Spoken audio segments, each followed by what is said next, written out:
เจ้าแม่รู้แม่เจ้าก็ได้ก็ได้แม่ไปวันของหลวงพ่อเจ้าน้ำเพิ่มหมูนะวัดเจ้าพนักอำเภอนะเขาหมูแต่ครูบาอาจารย์เด็กไปเปิดเขาหมูวัดเนี่ยไม่ได้ดีแม่แสงธรรมสองทางทำกลางโลกอันเวียนวันหมอห้อยแม่วัดเสาหินที่วัดเจ้าพนักอำเภอนะเหมือนผ่านบางตาเวทมนต์ต้องโปรดร้องเท้าลนใจทนอ่านศีลธรรมไฟฟ้าดินรนไปบนหนทางจะไปวันที่8นี่แม่โอ้ปุถุชนไม่พ้นย้ายวนเวียนตามดวงนางเยียดทิ้งรักไว้ชื่อแล้วแม่เลิศเดี๋ยวพอดีเขาจะเข้ารายการอยู่เหมือนน้ำไหลจะเข้ารายการที่เชียงใหม่ตอนนี้แม่มือจำสบายดีเนาะใจคนมนุษย์แปลว่าผู้มีใจสูงเดี๋ยววันหลังจะไปแวะที่อู่ตัวเหมือนดังอยู่มีดีอยู่ที่แววคนถ้าใจดำเป็นได้ก็แต่เพียงคนไม่อาจหลุดพ้นวังวนลุ่มลมโลกมาสิเชิญมาทางนี้หนทางมนุษย์ที่บริสุทธิ์ห่างความมองมัวชีวิตห่างโลกเวียนวนของคนลุ่มหลงโลกีพระพุทธองค์ทรงชี้วิธีพระธรรมนำทาง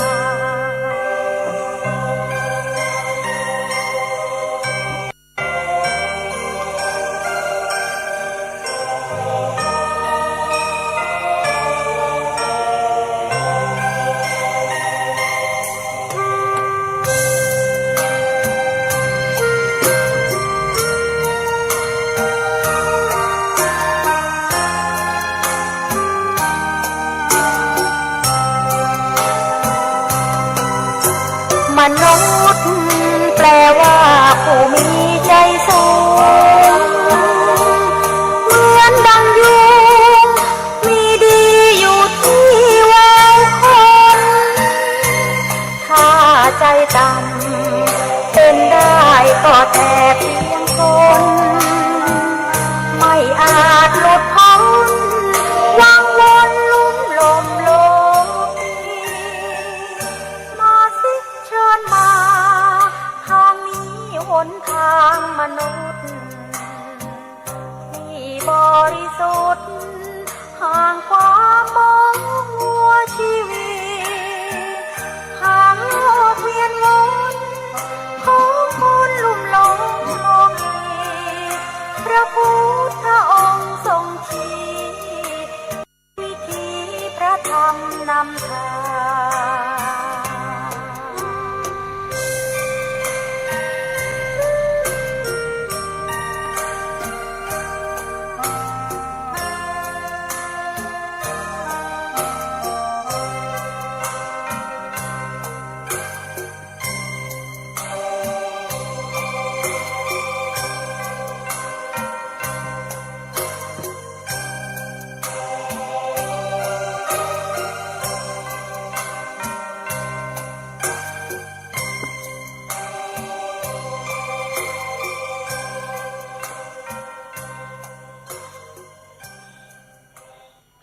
ขอนอบน้อมต่อพระรัตนตรัยแก้วเจ้า3ประการน้อมเอาคุณพระพุทธเจ้าคุณพระธรรมเจ้าคุณพระสังฆเจ้าคุณพระอรหันตเจ้าอริยสงฆ์เจ้าจุตนจุองค์ได้โปรด แผ่ปารมีมาเป็นนวโลกุตรธรรมปกเก่าเกษาครูบาอาจารย์พระมหาเถระพระเถรานุเถระเพื่อนสหธรรมิกสหพรหมจารีทุกรูปทุกองค์ปกห่มรักษาศรัทธาสาธุชนคนเฒ่าคนแก่อีป่ออีแม่ตั้งหลายติดตามรับฟังรายการสารธรรมยามค่ำตั้งสถานีวิทยุในเครือข่ายคลื่นสีขาวเพื่อชาวประชาซึ่งออกอากาศจากวัดปากตังเจริญอำเภอดอยหล่อจังหวัดเชียงใหม่โดยเมตตาปารมีของครูบาอาจารย์ท่านพระครูอภิวัฒนวิกรมเจ้าอาวาสวัดปากตังเจริญอำเภอดอยหล่อจังหวัดเชียงใหม่ผอ.คลื่นสีขาวเพื่อชาวประชาผู้ใดผู้เมตตามอบเวลาให้กับอาตมาได้จัดรายการในช่วงวันอังคารเวลา20:00 นถึง4:00 นในช่วงนี้เนื่องจากว่าแหมบอกกี่วันแล้วศรัทธาญาติโยมจะมีการหล่อเตียนจำนันพรรษาหล่อเตียนเข้าวสาซึ่งได้ตกลงจัดงานขึ้นที่วัดทุ่งโป่งอำเภอเมืองปานจังหวัดลำปางอาตมาภาพก็ได้เป็นตัวแทนครูบาอาจารย์รับภาระธุระในเรื่องของการเตรียมสถานที่ในเรื่องของการหล่อเตียนเข้าพรรษาในครั้งนี้ซึ่งก็เท่าที่ผ่านมาเนาะก็ได้เตรียมงานไปหลายอย่างหลายประการแล้วศรัทธาอีพ่ออีแม่ทั้งหลายก็ยังขาดแถมหลายอย่างซึ่งจะต้องหีบทำในช่วงนี้ก่อนในช่วงนี้มีศรัทธาญาติโยมอีพ่ออีแม่ทั้งหลายที่เปิ่นรับทราบข่าวสารงานบุญการหล่อเตียนในครั้งนี้เนาะได้ส่งรายชื่อ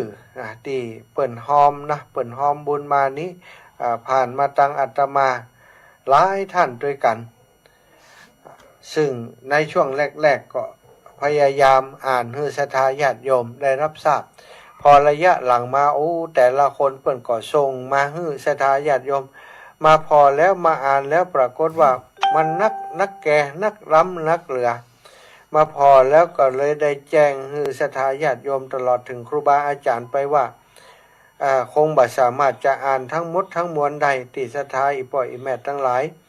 เปิ้นได้ฝากหอมมาแต่ก็พยายามว่าถ้าในกรณีที่อ่านสะพานบุญเปิ้นมีความลำบากใจเพราะคนที่เปิ้นฝากปัจจัยฝากอย่างมานั้นเปิ้นต้องการจะให้อ่านให้อีนะอาตมาก็เลยว่าถ้าเป็นอย่างอันก็จะพยายามอ่านให้เป็นบางคนก็แล้วกันที่เปิ้นฝากมาแล้วเปิ้นย้ำมาแต่ถ้าเข้าใจกันอาตมาก็ขอเป็นว่าอ่านเป็นบางคนเนาะบางคนหมายความว่าที่เปิ้นขอแต่ว่าอ่านให้อีแม่กำเตออีนะแต่ถ้าทุกคนนั้นก็อย่างที่บอกความเป็นไปได้ยากขนาดเพราะว่ามีคนที่เปิ่นฝากมาไลน์มาอย่างต่างๆเนี่ย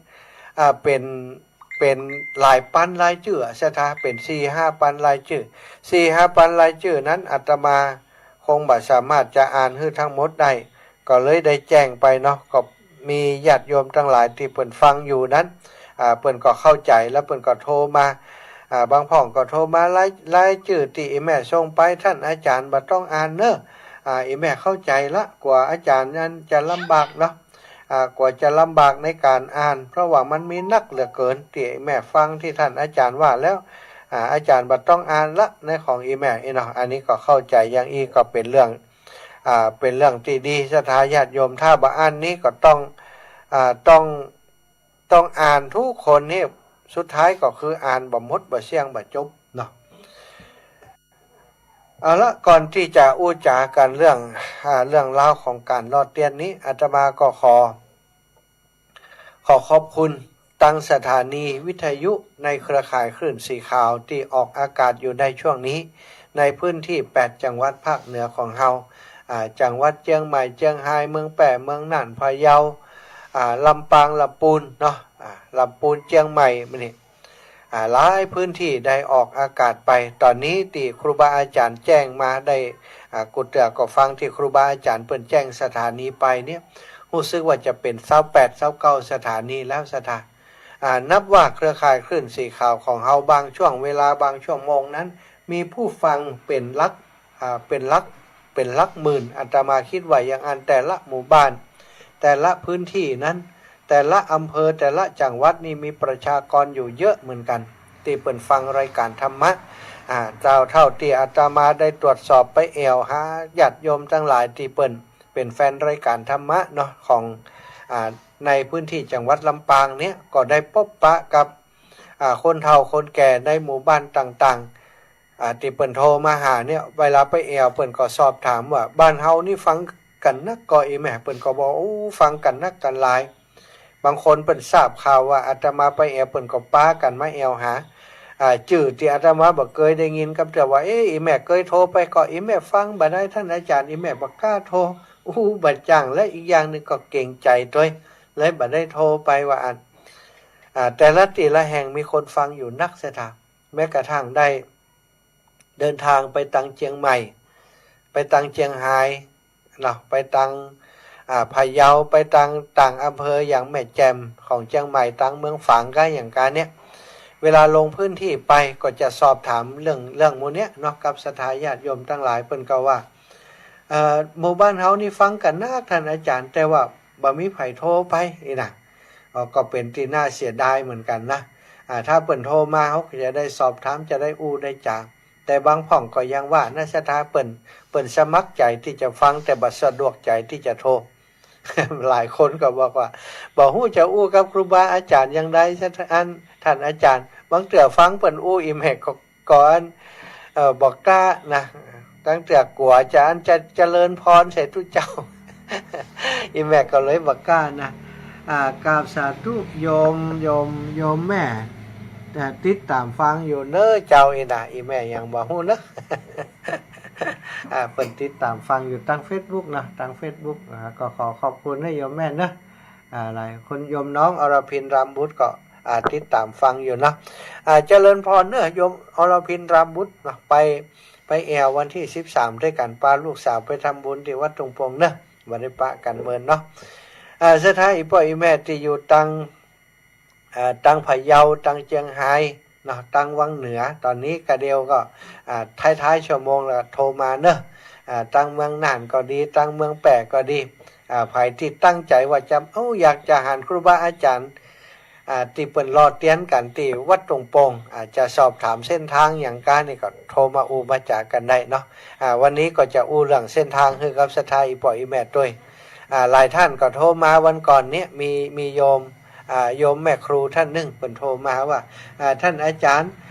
บอกเส้นทางให้ญาติโยมจิมเนอร์บางทีเปิ่นนั้นเปิ่นฟังอยู่วันนั้นเปิ่นโทรมาถามเจ้าว่าทางไปอำเภอเมืองปานนี้ถ้าออกจากเชียงใหม่จะไปตังใดนะอันนี้ก็จะบอกคือในรายการถ้ามาจากเชียงใหม่มาตังใดมาจากเชียงรายมาตังใดเนาะนี่ก็จะเดี๋ยวสักกรรมจะให้ศรัทธาญาติโยมได้รับฟังได้รับทราบเนาะสำหรับเส้นทางที่จะเดินทางในช่วงนี้ก็ขอบคุณกับศรัทธาญาติโยมอีปออีแม่ทั้งหลายที่เป็นร่วมด้วยช่วยกันเป็นเจ้าภาพเจ้าศรัทธาในการหล่อเตียนในคราวครั้งนี้นะอันนี้ก็ญาติโยมเปิดไลน์มาบัดเดียวนี้แจ้งมาบัดเดียวนี้เนาะก็ขอดูรายชื่อเปิดสักกรรมเนาะเพื่อนี้วันที่ก็เป็นของคุณโยมพรพันประพรนะพันประพรเปิ่นแจ้งมาแล้วโอนปัจจัยมาแจ้งให้ทราบว่าตอนนี้มีนางสาวสนชาลิสาการสอนร่วมบุญมาท่านหนึ่งแล้วก็โยมพ่อประเวศแม่สุทัศน์สังเกตได้ร่วมบุญมาแหมท่านหนึ่งเนาะ100 บาทแล้วลงทานวันที่15เปิ่นจะเอาลงทานมาตวยเนาะโยมอ้อมเนาะโยมอ้อมจากทางเชียงใหม่มีรายชื่อเพิ่มมา นางสาวจุฬาลักษณ์ศรีวิชัยนายนิธิวิทย์ภูสุวรรณกุลนางจันเพ็ญเมืองสมเด็กหญิงปานิสลาสิริพระพราเด็กชายพัทรพลสิริพระพราอนุโมทนาบุญตัวเนอะนี่ก็เป็นรายการโอนมาแหมชาตินทรเลิศลือชัยชาตินทรเลิศลือชัยก็ร่วมบุญมาคุณสมชายด่านศรีบุญร่วมบุญมาเนาะอันนี้คุณสมชายด่านศรีบุญไผ่แหมนางสาวบัวบานกาบเงินร่วมบุญมาแหม40 บาทนายชนะพงษ์บุญฟูนางสาวประกายดาวไข่ทองเด็กหญิงธนพรบุญฟูร่วมบุญมาแหมส่วนหนึ่งแล้วก็มีนางสาวมนัชนกสุริยาศักดิ์นายณัฐวุฒิปาลีเด็กชายณภัทรปาลีเด็กหญิงชนันชิตาปาลีเนาะนี่ก็แหมชุดหนึ่งก็ขอบคุณนะคุณโยมอ้อมเนาะได้เป็นสะพานบุญนางปานทิพย์กวางคำอีกชุดหนึ่ง100 บาทอันนี้เปิ่นส่งมาบัดเดียวนี้ก็เลยว่าเปิ่นคงจะต้องการให้อ่านให้เปิ่นเนาะอ่านให้รับทราบแล้วเนอะแล้วก็จะมีญาติโยมที่เอาลงทานไปวันที่15ที่บ้านทกหัวจ้างโยมเนรัญชลาพร้อมกับครอบครัวจะเอาลงทานไปเนาะจะเอาลงทานไปอันนี้เปิ่นแจ้งมาทางนี้ก็จะอ่านให้เห็นหน่อยเนอะนายสมศักดิ์สะอาดนางลันสะอาดนายวัชระสะอาดนางสาวเนรัญชลานันทภาพเด็กชายวัชรวิทย์สะอาดเนี่ยเปิ่นจะได้ฟังหัวลำปางนี้รายการช่วงนี้จะเป็นครูบาอาจารย์ท่านอื่นเนาะถ้าเปิ่นฟังจากตั้งขึ้นของคุณดารุณีก็จะได้ยินอยู่นายเตรียมนันทภาพนางสาวนีนันทภาพนายชลชัยนันทภาพนางสาวพัทธิราเรืองโรจน์เด็กชายภูตะวันดาวสูงเนินโอเคส่งบางฮือกะอ่านฮือเปิ่นเหียกรรมและเปิ่นจะเอาหงตาลไปตัวในวันที่15อนุโมทนาบุญเนอะอาราชทาอีป่ออีแม่ทั้งหลายก่อนที่จะได้อู้จากันเรื่องการเดินทางสถานที่ที่จะไปเนาะก็จะขออู้ถึงเรื่องราวอานิสงส์ของการถวายเตียนการรอเตียนการถวายเตียนอย่างจำนำพรรษาเตียนเข้าพรรษาเนี่ยจะเกิดบุญเกิดอานิสงส์อย่างพ่องบางคนก็บอกว่าโอ้ท่านอาจารย์ทำไมครูบาอาจารย์ขึ้นสีขาวเปิ้นถึงได้ส่งเสริมการรอเตียนเข้าพรรษาเนาะก็ได้แจ้งได้อู้ได้จากกันไปพ่องและว่าเหตุผลวัตถุประสงค์ของเปิ้นก็คือวัตถุประสงค์เพื่อเป็นการอนุรักษ์รักษาเหตุหอยวัฒนธรรมประเพณีส่วนหนึ่งแล้วอีกส่วนหนึ่งเป็นการอนุเคราะห์สงเคราะห์ในคณะทำงานในเครือข่ายคลื่นสีขาวที่ได้ทำงานช่วยเหลือสังคมในพื้นที่ต่างๆอย่างในคราวครั้งนี้ที่เปิ้นเลือกที่จะมาหล่อที่วัดทุ่งโป่งอำเภอเมืองปานจังหวัดลำปางก็เพราะว่าครูบาอาจารย์นั้นเปิ้นเมตตาขุนนาต่อตนตัวอัตมาภาพและลูกๆหลานๆที่โรงเรียนบ้านทุ่งโป่งซึ่งเป็นโรงเรียนขนาดเล็กมีปัญหาเรื่องจะต้องจ้างครูมาช่วยสอนปีนี้3 อัตราใช้เงินหลายสตางค์อยู่อัตราที่ผ่านมาอัตมาภาพเองได้ดำเนินการในการช่วยเหลือเพียงลำพังสถาได้เดินธุดงค์ธรรมยาตราเพื่อการศึกษาหาการสนับสนุนจากสถาญาติโยมเดินไปแถวภาคใต้พุ่นเดินภาคใต้มาเดินภาคเหนือของเฮาหลายวันด้วยกันก็ได้ปัจจัยอยู่ส่วนหนึ่งพอจะได้จ้างครูจ้างผ่านไปแล้วทำสัญญาได้6 เดือน3 คนได้6 เดือน ปัจจัยที่ได้เดินธุดงค์มาก็หมดเสียงหมดซ้อยแล้วก็เลยขึ้นว่าจะแย่อย่างใดแต่พอดีครูบาอาจารย์เพิ่นได้เมตตาว่าบ่เป็นหยังเดี๋ยวจะไปจัดหล่อเตียนพุ่นฮักกะใช้จ่ายอย่างเรียบร้อยแล้วศรัทธาญาติโยมที่เปิ้นไปร่วมบุญร่วมกุศลเปิ้นอาจจะได้สมทบพระป่าสามัคคีช่วยเหลือตั้งโรงเรียนตัวแล้วก็ที่เฮาจัดหล่อเตียนนั้นเนาะฮักกะใช้จ่ายเป็นทุนเรื่องเตียนเรื่องหยังเหียออกไปที่เหลือจะมอบให้โรงเรียนกับอีกส่วนหนึ่งจะมอบให้กับวิทยาลัยสงฆ์นครลำปางเป็นกองทุนดูแลการน้ำกับไฟของวิทยาลัยสงฆ์นครลำปางซึ่งเป็นสถานีวิทยุในเครือข่ายคลื่นสีขาวอีกสถานีหนึ่งซึ่งเป็นสถานีถือว่าเป็นสถานีที่ใหญ่ สถานีหนึ่งของจังหวัดลำปางออกอากาศครอบคลุมพื้นที่ไปหลายอำเภอเกิดประโยชน์กับศรัทธาญาติโยมในเครือข่ายคลื่นสีขาวเจ้าลำปางที่ฟังสถานีวิทยุแห่งนี้อยู่ครูบาอาจารย์เปิ้นก็เลยอยากจะมาส่งเสริมช่วยเหลือก็เท่ากับว่างานในครั้งนี้วัตถุประสงค์นั้น1อนุรักษ์รักษาหีดหอยวัฒนธรรมประเพณีอันดีงามเนาะของเจ้าพุทธของเฮาแล้วก็2เพื่อจะช่วยเหลือโรงเรียนขนาดเล็กโรงเรียนบ้านทุ่งโป่ง3เพื่อจะช่วยเหลือสถานีวิทยุวิทยาลัยสงฆ์นครลำปางแล้วที่สำคัญนะเพื่อจะให้ศรัทธาญาติโยมทั้งหลายที่มาร่วมบุญร่วมกุศลในครั้งนี้นั้นได้บุญได้กุศลจากการหล่อเตียนเข้าพรรษาเนี่ยซึ่งอานิสงส์ของการหล่อเตียนนั้นเป็นบอกว่า1ทำให้เกิดสติปัญญามีสติปัญญามีปัญญาเป็นคนเก่งเป็นคนฉลาดลักแหลมทั้งชาตินี้และชาติหน้าสถาชาตินี้เนาะก็จะมีสติปัญญามีปัญหาเกิดขึ้นในชีวิตก็อาจสามารถมองหันทางจะแก้ปัญหาในชีวิตได้ถ้าเกิดในภพชาติต่อไปก็จะเป็นผู้ที่มีปัญญาในภพชาติต่อไปแหมอันนี้คือประโยชน์คืออานิสงส์เนาะแล้วก็ข้อที่2อานิสงส์ของการถวายเทียนของการหล่อเทียนก็คือจะทำให้ชีวิตของเฮาสว่างไสวรุ่งเรืองไปยศถาบรรดาศักดิ์หน้าที่การงานคนสรรเสริญเยินยออันนี้เปิ้นบอกว่าเปิ้นเรียกว่าความรุ่งเรืองแล้วข้อที่3เป็นอานิสงส์ข้อที่3ก็คือมักจะทำเรื่องร้ายให้กลายเป็นดีศรัทธาญาติโยมจะหันว่าคน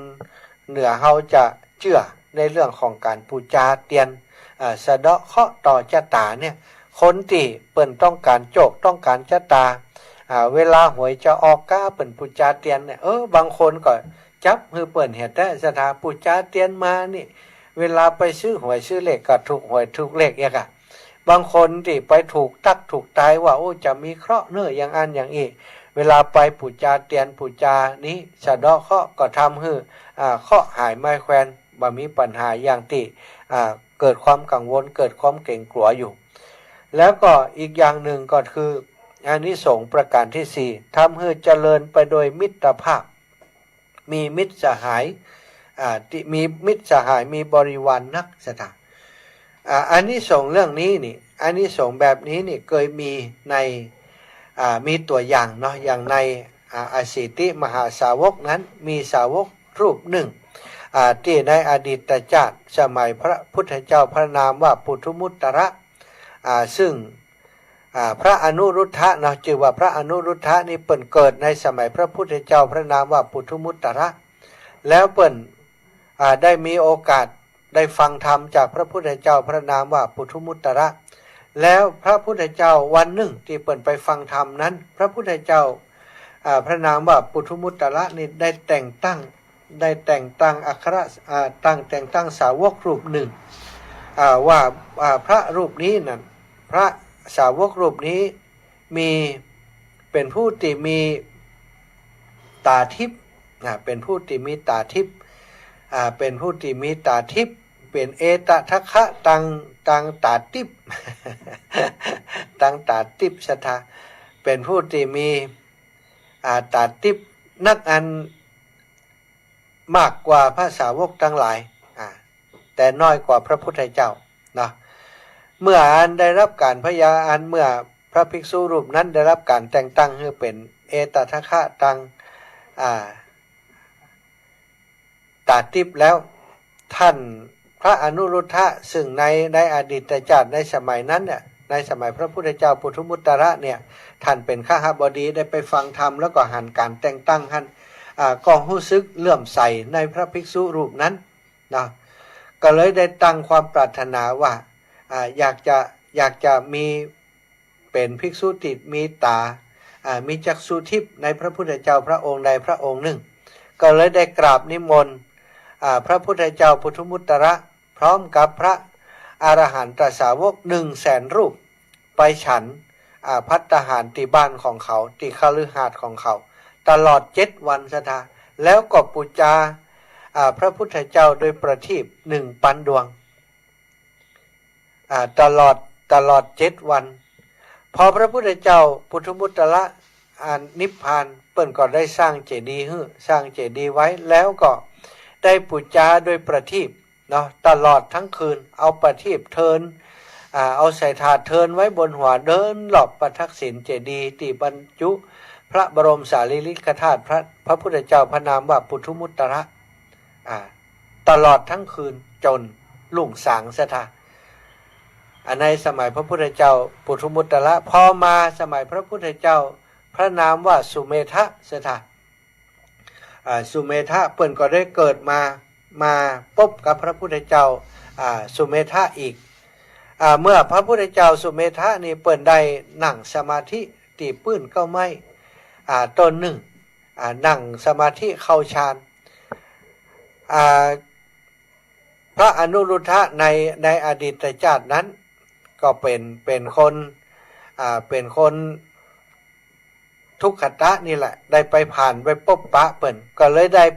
ไปเอาประทีปโคมไฟมาตามจุดตามปุจจากุลพระพุทธเจ้าที่เปิ้นนั่งสมาธิอยู่หันสถาหนึ่งปันดวงว่าหนึ่งปันดวงสว่างสวัยเพื่อป้องกันสัตว์ร้ายต่างๆมารบกวนพระพุทธเจ้าแล้วก็ได้ตั้งความปรารถนาไว้คือข้าพเจ้านี้มีแสงสว่างเกิดขึ้นตลอดด้วยบุญที่เปิ่นได้ตานเตียนตานประทีปหลายพระพุทธเจ้าหลายพระองค์ด้วยกันสถาแล้วก็อธิษฐานเอาเป็นเพื่อจะให้บุญที่ตัวเก่าทำนั้นในการปูจานั้นทำให้ตัวเก่ามีสติปัญญามีปัญญาแล้วก็มีตาทิพย์สุดท้ายเมื่อมาเกิดในสมัยพระพุทธเจ้าพระนามว่าโคดมหรือว่าพระพุทธเจ้าในของเฮาเนี่ยศรัทธาญาติโยมเจ้าชายสิทธัตถะได้บวชแล้วเป็นพระพุทธเจ้านี้แหละพระพุทธเจ้าพระนามว่าสิทธัตถะก็ได้ถ้านับตามโคดเป็นก็ว่าพระพุทธเจ้าโคดมนี่นะโคตมะโคดซึ่งพระพุทธเจ้าพระองค์ก่อนมักจะอันทำนายอนาคตว่าในพระพุทธเจ้าพระนามว่าโคดมท่านจะเกิดเป็นคนนั้นคนนี้แล้วจะได้ดวงตาทิพย์เนี่ยครับอันนี้เปิ่นก็ทำนายมาหลายพระพุทธเจ้าเนาะแล้วก็โดยคุณงามความดีที่เปิ่นได้สั่งสมอบรมมาได้ถวายเตียนได้ปูจาคุณพระพุทธเจ้าแบบนี้มาตลอดแล้วก็สร้างบุญสร้างกุศลมาตลอดทำให้อดีตก่อนที่จะมาเกิดเป็นพระอนุรุทธะเนี่ยเปิ่นได้เกิดในสวรรค์ได้เกิดเป็นเทวดาผู้มียศใหญ่ศักย์ใหญ่อยู่ในสวรรค์หลายกัปหลายกันสถาหลายพัทธกัปด้วยกันจนได้มาเกิดเป็นพระสัมมาพระสาวกของพระพุทธเจ้าในสมัยของพระพุทธเจ้าโคดมของเฮาแล้วก็ได้รับพอบวชแล้วอุปสมบทแล้วนะท่านก็ได้บำเพ็ญเพียรแล้วก็ได้บรรลุฌานสมาบัติฌานอภิญญามีเป็นผู้ที่มีตาทิพย์มีจักษุทิพย์ที่นักกว่าพระสาวกรูปอื่นๆทั้งหมดแม้กระทั่งพระสารีบุตรพระโมคคัลลานะอย่างต่างๆที่เป็นอัครสาวกเบื้องซ้ายเบื้องขวาถ้าเทียบกันเรื่องตาทิพย์แล้วก็บ่มีภัยเกินพระอนุรุทธะเถระซึ่งพระพุทธเจ้าพระพุทธองค์ก็ได้แต่งตั้งให้เป็นเอตทัคคะในด้านที่มีจักขุทิพย์สถาในสมัยพระพุทธเจ้าของเฮานี้ก็โดยย้อนเป็นอานิสงส์ที่ท่านได้บำเพ็ญมาได้การถวายปูจาคุณพระพุทธเจ้าด้วยแสงสว่างจากเทียนจากอย่างต่างๆนี้ในอดีตชาติในสมัยพระพุทธเจ้าพระองค์ก่อนๆทำให้บุญทำให้กุศลทำให้อานิสงส์เหล่านี้ได้ติดตามลำตัวเปิ้นมาจนถึงสมัยพระพุทธเจ้าของเฮาเป็นชาติสุดท้ายของพระอนุรุทธะหลังจากที่พระพุทธองค์ได้ปรินิพพานท่านเจ้าก็ได้อยู่เผยแผ่พระศาสนาอยู่ช่วงหนึ่งจนอายุได้100 ศาวท่านก็ได้นิพพานไปอันนี้ชาติสุดท้ายของท่านได้เป็นผู้ที่มีดวงตาอันเป็นทิพย์สามารถได้หันเหตุการณ์อย่างต่างๆไปหลายร้อยโยชน์ศรัทธาญาติโยมซึ่งตาคนปกติบ่สามารถจะมองไปหันนอกจากท่านพระอนุรุทธะและพระพุทธเจ้าเท่านั้นถึงจะมีตาทิพย์แบบนี้ได้นี่ก็ย้อนบุญอานิสงส์ที่ท่านได้ทำสร้างสมไว้ในอดีตชาติแต่ปางก่อน สำหรับเส้นทางเนาะศรัทธาญาติโยมมีศรัทธาญาติโยมเปิ้นอยากจะสอบอยากจะอู้จ่าเรื่องเส้นทางที่จะเดินทางมาที่วัดถุงโป่งตำบลเมืองปานอำเภอเมืองปานจังหวัดลำปางพี่น้องเมืองฝางนี่บอกละ พี่น้องเมืองฝางเคยเดินทางมาแล้วพี่น้องตังเวียงป่าเป้ากับปลอดภัยละพี่น้องเวียงป่าเป้านี่มาหลายรอบแล้วเนาะพี่น้องเวียงป่าเป้านี่มาหลายรอบแล้วพี่น้องจังเจียงใหม่เนอะพี่น้องตังเจียงใหม่พี่น้องตังลำปูนที่ยังบอกเคยมากำเตือนเนาะเส้นทางที่ท่านจะเดินทางมาอำเภอเมืองปานจังหวัดลำปางนี้เดินทางมาจากตังจังหวัดลำปูนเนาะผ่านเส้นทางซุปเปอร์มาถึงลำปูนแล้วก็มาที่มาถึงอำเภอห้างชัดสถานมาถึงอำเภอห้างชัดมันจะมีแยกที่จะเข้าอำเภอห้างชัดสถาญาติโยมเลี้ยวเข้าตังอำเภอห้างชัดท่านเลยเลี้ยวเข้ามาตังแยกที่เข้ามาอำเภอห้างชัดถ้าง่ายๆจุดสังเกตเนาะเลยจากทุ่งเกวียนมาตรงมาข้ามสะพาน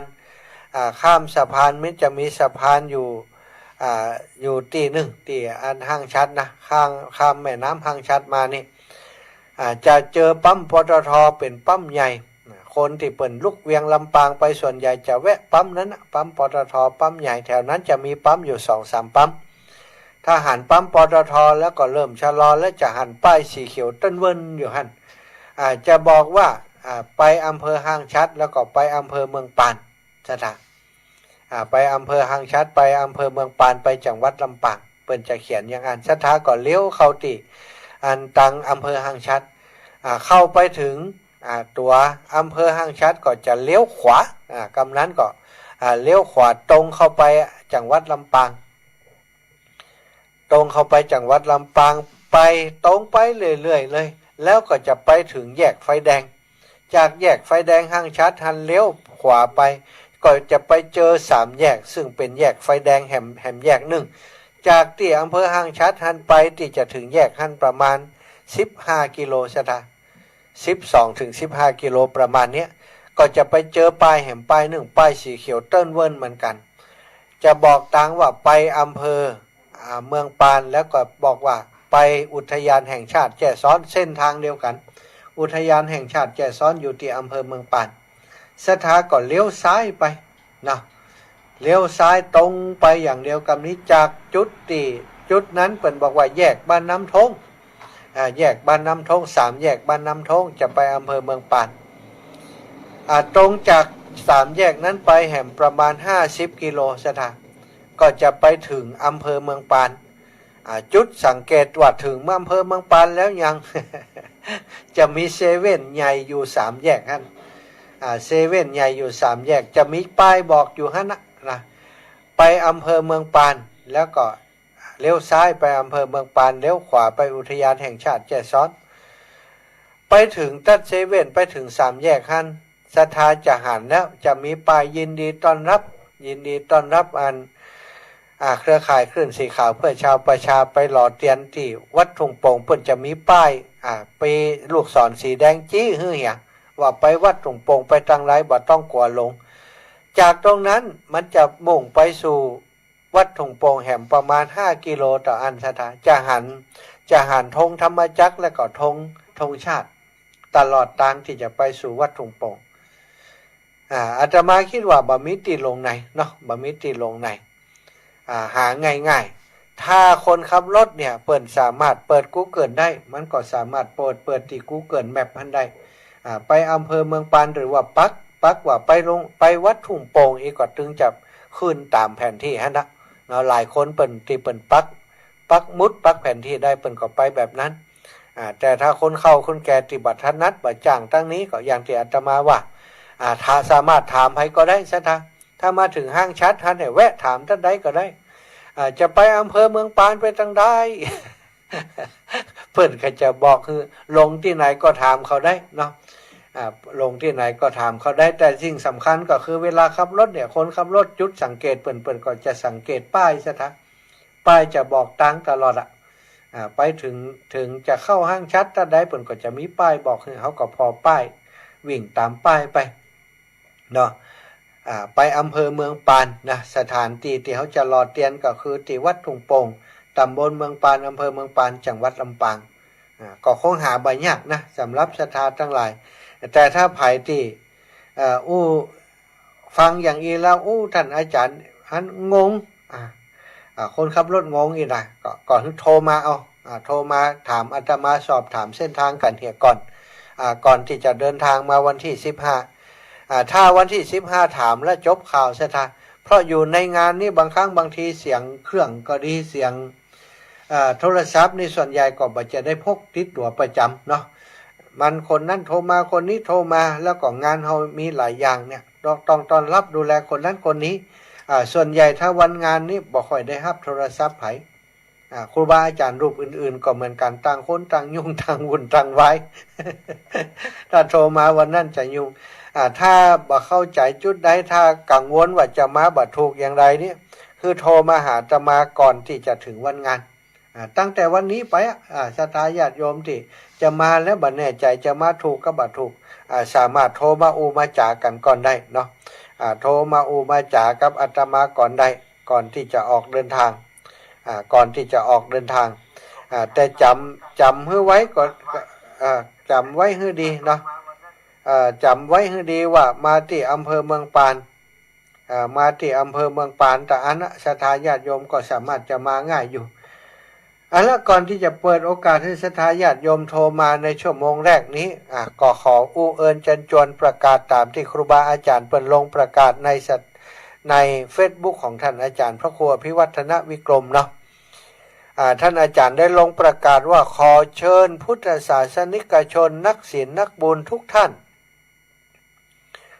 ร่วมทำบุญหล่อเทียนพรรษาประจำปี 2566 ร่วมทำบุญแผ่นเทียนธรรมจักรแผ่นละ20 บาทหล่อเทียนพรรษาถวายวัดพระบาทอุดมตำบลเวียงอำเภอฝางจังหวัดเชียงใหม่หรือร่วมบุญได้ตามกำลังศรัทธาหล่อเทียนพรรษาจำนวน9 เล่มถวายเทียนพรรษาในวันที่15จำนวน15หัววัดในวันที่15กรกฎาคมวันที่เฮาหล่อนั้นจะนิมนต์ครูบาอาจารย์15หัววัดมาครับเทียนจำนำพรรษาที่วัดทุ่งโป่งหั่นศรัทธาญาติโยมจะได้ร่วมถวายเทียนด้วยกันณวัดทุ่งโป่งตำบลเมืองปานอำเภอเมืองปานจังหวัดลำปางกำหนดการเวลา 8:00 เป็นต้นไปเปิดโอกาสให้ญาติโยมได้หล่อเทียนตามอัธยาศัยเวลา 11:00 น.ถวายภัตตาหารเพลแด่พระสงฆ์สามเณรเวลา 12:00 น.เชิญญาติโยมรับประทานอาหารแบบโรงทานเวลา 13:00 น.ประกอบพิธีถวายเทียน15 เล่มแก่15 วัดเวลา 13:39 น.ประกอบพิธีร่วมหล่อเทียนจำนวน9 เล่มเวลา 15:00 น.เสร็จสิ้นพิธีการก็คือหล่อเทียนจบแล้วก็เสร็จสิ้นสถานกำหนดการเดินทางทำบุญถวายเทียนพรรษาก็จะไปที่อำเภอฝางจังหวัดเชียงใหม่ณวัดพระบาทอุดมตำบลเวียงอำเภอฝางจังหวัดเชียงใหม่ในวันที่13สิงหา2566หลังจากเขารอแล้วแห่มประมาณเกือบเดือนศรัทธาญาติโยมจะไปทอดถวายที่อำเภอฝางเนาะกำหนดการที่จะไปทอดถวายเวลาที่จะออกไปถวายก็คือเวลา 9:30 09:30 น.ถวายเทียนจุดแรกที่วัดห้วยงูในอำเภอฝางจังหวัดเชียงใหม่เวลา 11:00 น.ถวายเพลที่วัดพระบาทอุดมน้ำบ่อสาวาเวลา 12:00 น.ญาติโยมรับประทานอาหารแบบโรงทานที่วัดพระบาทอุดมน้ำบ่อสาวาเวลา 14:00 น.ประกอบพิธีถวายเทียนพรรษา9 เล่ม9 วัดที่วัดพระบาทอุดมน้ำบ่อสาวาท่านใดอยากจะร่วมบุญกับกิจกรรมอันเป็นมหากุศลดังกล่าวสามารถร่วมบุญได้ที่ธนาคารกรุงไทยสาขาประตูใจชื่อบัญชีโครงการพัฒนาการศึกษาโรงเรียนขนาดเล็กอำเภอเมืองปานจังหวัดลำปาง หมายเลขบัญชี5363034255ท่านอาจารย์ได้แจ้งว่าปีหน้าปี2567จะมีการประกอบพิธีหล่อเทียนในพื้นที่อำเภอเวียงป่าเป้าจังหวัดเชียงรายที่วัดพระธาตุม่อนจอมพออำเภอเวียงป่าเป้าจังหวัดเชียงรายแล้วจะมีการนำไปถวายที่ภาคอีสานจำนวน9วัดในปี2567นี่ปีต่อไปก็วางแผนไว้แล้วสถานเตรียมตัวไว้เนาะเอาละแม่เรือนแสนต่อมาก่อนเป็นสายแรกเลยว่ายังได้แม่เรือนไว้จ้าข้ามาหาเจ้าแม่ฟังอยู่เจ้าอนุโมทนาบุญด้วยเนอะแม่ไปหาบ่ได้เนอะเจ้าบ่เป็นยังไปอย่างที่จุดเจ้าเอาส่งเสียงมาส่งเสียงแจ้มาก่อนแล้วนายงใจไปอนุโมทนาบุญด้วยเจ้าได้บุญอย่างเดียวกันเนอะได้กำลังใจด้วยเนอะสาธุบุญรักษาเจริญปอนแม่ดวงดีนารัตะจอมตองน้ำรัดจอมตองเจ้าไหว้สาเจ้าท่านเจ้าแม่ให้ไปนะนี่มีเป็นอุ้ยอีน้ำมันเนาะง่วนกะใครไปก็มาเลยมันจะไปได้ยังเอาเบาะนอนมาถึงว่าแล้วนอนยาวมาเลยจะไหมถ้าเป็นมีสั่งกันอ่ะจ้าหอมอีกหอมมากับปะไอแม่หอมแล้วล่ะลูกเนาะจ้าเจ้าสาธุด้วยเจ้าขอบคุณเจ้าแม่เจ้าพี่น้องน้ำรัดจอมตองได้ฝากให้ฝากหอมมาแล้วเน้อหลวงตากฤษถวายความเคารพครับอาจารย์ครับผมแจ๋วเลยโอ้ศกกลางอากาศแจ๋วจริงๆเก่งมากเลยอาจารย์เนี่ยขอบคุณมากครับหลวงตาไม่ใช่กบอยู่ในกะลาผมได้กบในกะลาพูดเก่งแต่เวลาพูดไม่เลยขอบคุณอาจารย์นี่เก่งจริงๆเนี่ยแล้วโค้ชกลางอากาศนี่ชั้นเยี่ยมเลยขอบคุณมากครับเข้าไว้ใจเนี่ยครับผมขอบคุณมากครับโตเข้าไว้ใจเนี่ยอาจารย์อะไรนะบรรจงครับผมอาจารย์บรรจงเข้าไว้ใจท่านนะเนี่ยลองดูขอบคุณมากครับเก่งมากเลยเนี่ยผมโอ้สุดยอดเลยครับผมหลวงตาครับผมหลวงตาวันนี้ให้กำลังใจน้องนุ่งสุ่งซองลูกหลานเจริญพรจากตั้งใด3330โอ้ได้รวยงดก่อนแม่จันฟองบ้านน้ำต้นแม่วางเจ้าแม่จันฟองบ้านน้ำต้นแม่วางเจ้าอีแม่เจ้าผักมะกี้ไปถวายท่านเนอวันนั้นนะอีแม่ก็มาเนาะเจ้าแม่วางแม่อยู่บ้านเดียวกับแม่สุทัศน์กะเจ้าบ้านสุทัศน์อยู่ตรงปีปุ่นไหลเลยกับบ้านน้อยเจ้าอยู่บักไก่กันเนาะแม่เนาะเจ้าจึงไปด้วยกันเนาะไปได้เจ้าสาธุนะแม่นะจ้าสาธุแม่วางพี่น้องแม่วางแม่สุดแก้วเจ้ากลับไว้สาเด้อท่านพระมหาเจ้าแม่สุดแก้วฟังอยู่เด้อร่วมบุญโดยแล้วอนุโมทนาบุญโดยเด้อจ้าแม่สุดแก้วก็ได้มาก้าเนาะมันมามีหมู่ทางเพศเจ้าวันนั้นได้ข่าวว่าได้มาแล้วนะว่าเพราะว่าฟังท่านมาหาเรื่องหนทางที่จะเข้ากับปล่อยจักง่ายเหมือนกันแต่ใจไปบ่อยากไอ้แม่บักกี้โลดถึงท่านจะถึงเมืองปลาวัดตรงโป่งนะเจ้าง่ายเนาะง่ายฟังนี่ง่ายเจ้าฟังอยู่เด้อติดตามตลอดนะเจ้ากลับไว้สาอนุโมทนาบุญโดยนะเจ้าสาธุเจริญปอนแม่ล่าพรเจ้าวันสาเจ้าจำได้ว่าเจ้าแม่จะได้ไปปัจจัยที่เสาไปแม่เสาเนาะแม่เสาสุดาจันทร์เจ้าสุดาจันทร์แม่ไปกันได้ค่ะเลยตาดีแบบดีแต่มันเจ้าพักก่อนมันดีกว่าพักก่อนเนาะ วันนั้นเปิ่นถ่ายทอดให้ฟังอยู่อีแม่รายการออกรายการถ่ายทอดให้ฟังอยู่เจ้าแม่เอาบูธมาอยู่ไหนฮะก็ถึงได้มาเป็นเนาะเจ้าแม่แต่แม่อยู่บ้านว่าสาว เจ้า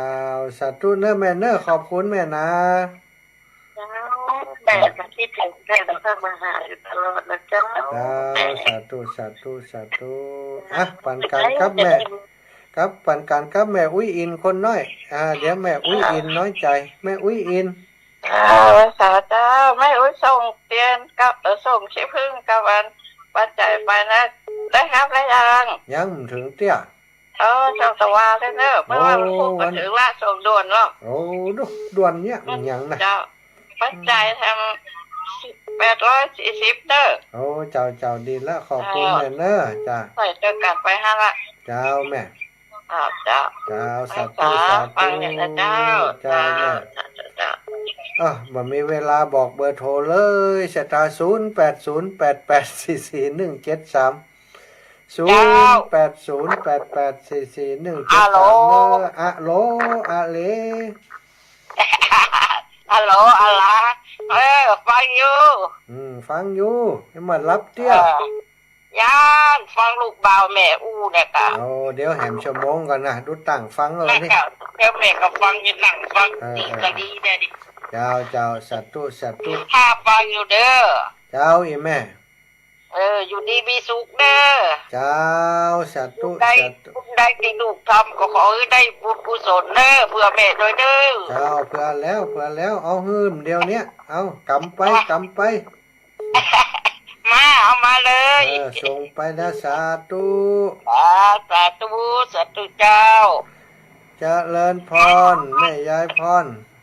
สาธุเจ้าแล้วก็ยังได้แบบปิดวิทยุเนี่ยนะยายพรนี่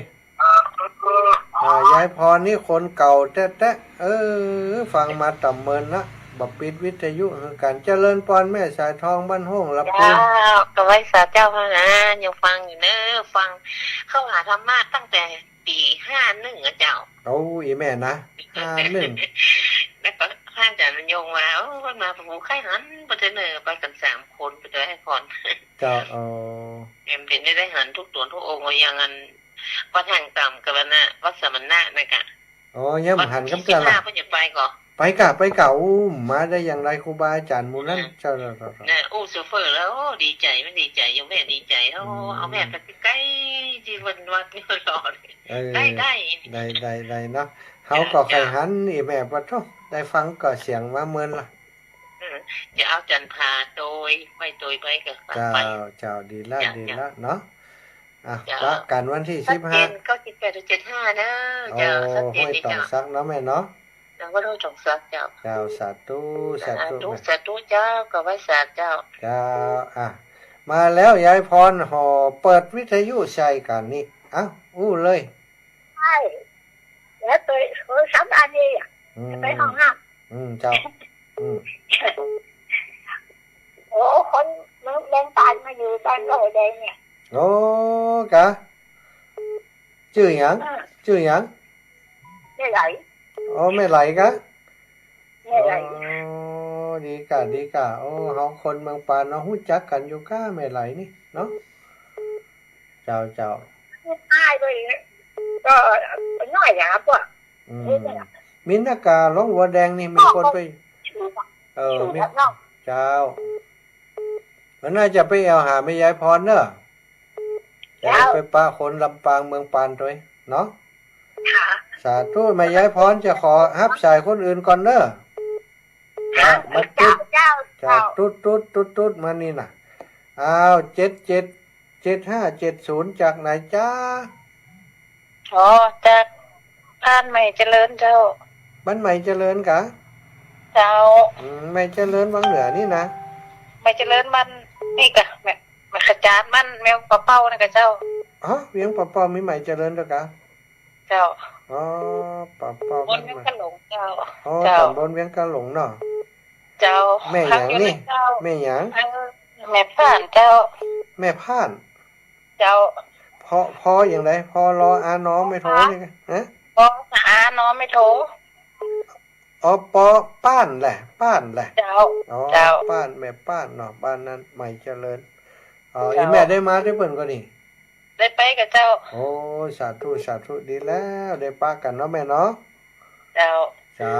ขอบคุณอีแม่เขาได้ไลฟ์จะส่งจื่อไปให้จอมเตียนว่ามีแม่ไลฟ์ฮะอีแม่มีนี่ก่อนแม่มีไลน์ก่อนล่ะเบอร์แม่นี่เน็ตจ้ะแม่ก็มีนะเจ้าแม่เบอร์นี่แหละเดี๋ยวเขาจะแอดไปเนอะเขาจะสมัครเป็นเพื่อนว่าเจ้าเจ้าเจ้าเจ้าสาธุสาธุออกจากรายการแล้วจะสมัครเป็นเพื่อนไปจ้าเจ้าไว้สาเจ้าบุญรักษาแม่เนอะ เจ้าไว้สาเจ้าสาธุสาธุอ้าวสายต่อไป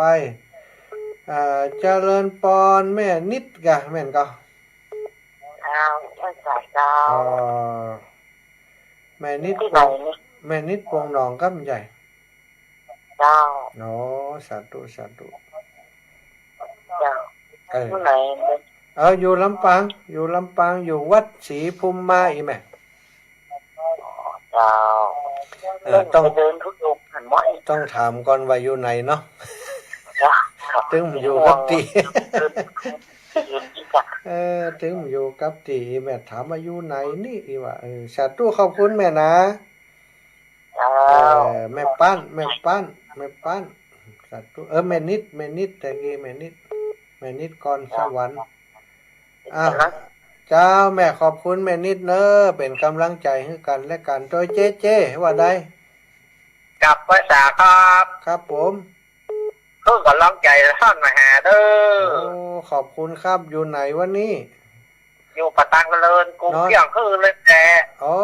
กาเจคุมเขี่ยงกันวันนี้เอาเกาะทางใดเกาะทางลิงก์กับว่าทาง Facebook ครับเกาะทาง Facebook นะลิงก์ก็ออกก่อนนะมันออกก่อนดังก่อน Facebook ชัดกว่าอะไรเล็กบ่ได้แล้วมันออกที่อยู่ไปดีแล้วเสียงมันชัดดีอีนะทางพูดเปิ้นว่าเสียงชัดดีอีว่ะครับสาธุเด้อเจเด้อขอบคุณเด้อวันที่นั้นในลักจะไปเด้อโอ้ปะกันแน่นอนถ้ามานี่ยุ่งเลยน่ะแต่มันเน้นลักษทารอนเน้นหนาน่ะเอาครับสาธุสาธุจ้าเอาเจริญพรครับผมปอน้อยสมเพชรป่อครับผมอีป่อว่าเลยอีป่อได้มาก่อนนี่แต่ก็ครับอีป่อได้มาแอวเมืองปานได้เปิ่นก็รอเตียนบ่ได้บ่ครับไก่ล่ะไปเรียนเป็นนุ่มๆแล้วครับโอ้บัดเดี๋ยวนี้แกแล้วกะนึกว่านุ่มอยู่70 ปลายแล้วครับโอ้70 ปลายเป็นนุ่มไหมแอวสาวอยู่อีไปทหารมาฝึกลำปางกะลำปางเลยมาฝึกทหารลำปางเนาะพี่น้องเวียงสาพุ่นน่ะนี่นะครับเมืองน่านครับเมืองน่านเวียงสาเมืองน่านเนาะขอบคุณอีปอนเด้อครับผมสาธุบุญรักษาอยู่ดีมีสุขอีปอครับผมศรัทธาญาติโยมขอบอกโทรศัพท์กำแม่แสงละ0808844173เน้อศรัทธาญาติโยม0808844173ท่านมหาเจ้าแม่ท่านโยมแม่ได้ไปเด้อมีรถยังไดมีรถรถอันของแม่ป้านี้เข้ามาก่อนมันเต็มหมดน่ะเต็มหมดเอาเพิ่มแฮมสักตันกะเฮามีเปลี่ยนมีคนเดียวบ้านเฮาเว้ยเป็นอย่างอันเดียวเอาบุญไปส่งเฮือเอาใส่ไต่ไปฮึเจ้าเอาเตียนใส่ไต่ไปฮึเอาสาธุเจริญพรแม่เจนจิราเจ้ากับไว้สาเจ้าท่านพระมหาบุญรักษาอีแม่เนอทั้งอยู่แต่เจ้าแล้วเนาะบ้านปิ่นเพิ่นก็ฟังกันนักเด้อท่านเด้อบ้านปิ่นฟังกันนักล่ะเจ้าฟังกันนักจะมีวาสนาได้ปะกันก่อนนี้ก็น่าโนแม่กันยากก็มาแอวหากันท่องเตอเหมารถมาเลยมาแอวเมืองปานได้คงจะมีโอกาสดูเจ้าเนี่ยรอเตียนเนี่ยค่ะโอกาสรอเตียนเนี่ยปากันมาได้เจ้าเนี่ยเข้าแล้วโดยมันไปไหนกันยากเนาะเข้าแต่อายุแต่70 ปลายแล้วเจ้าบ่เท่านี่80 ปลายพุ่น สาธุขอบคุณที่แม่นะ เจ้ากลับไว้จ้าเจ้า สาธุสาธุอ้าว8218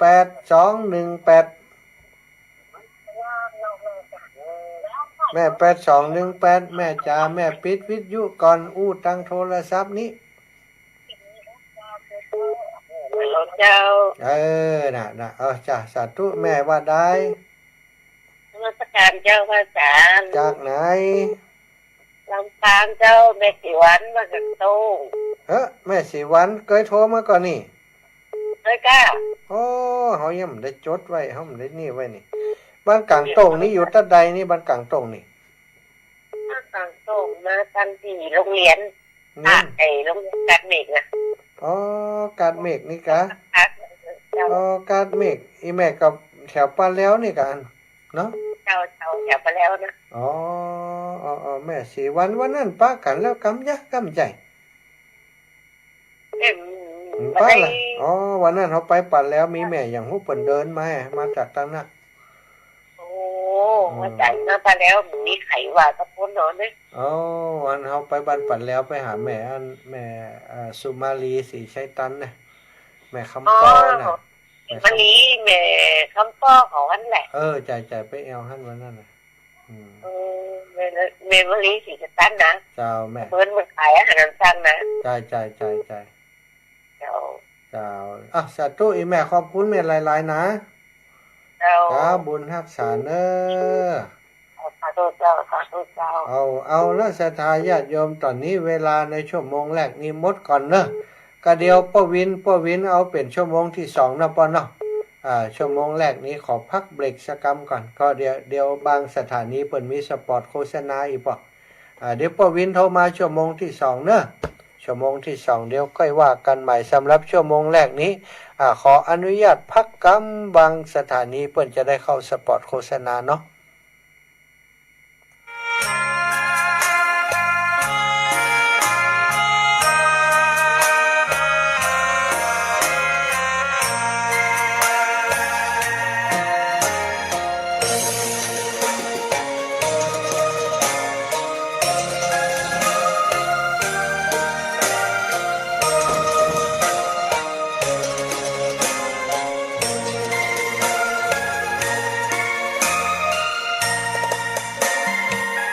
ดอกบัวดอกหนึ่งตึงใจไว้เพื่อบูชาแด่องค์พระศาสดาสัมมาสัมพุทธเจ้ามีความงามเงียบไม่เปรียบเทียบเขาเทียบเราใครมองไม่งามช่างเขาแต่เจ้าก็คือดอกบัวด้วยความสัตย์ซื่อยึดถือความดีเป็นหลักใครรักไม่รักก็ไม่จมปลักมองมัวเมื่อโผล่พ้นน้ำก็เห็นความงามในตัวไม่ยึดติดในตมชั่วขอเป็นดอกบัวดอกเดียวใครไม่มองว่าบัวงามเด่นแต่บัวก็เป็นดอกบัวทุกวันอย่างนี้ไม่อยากเด่นดังแต่มุ่งหวังในทางเด่นดีเกิดมาเพื่อสร้างบารมีถวายชีพนี้บูชาดอกบัวดอกน้อยเฝ้าคอยคนที่ใจบุญมาโอบเอื้อเกื้อกูลรู้ค่าของบุญเก็บบัวขึ้นมาเพื่อสร้างความดีและสร้างบารมีดังว่า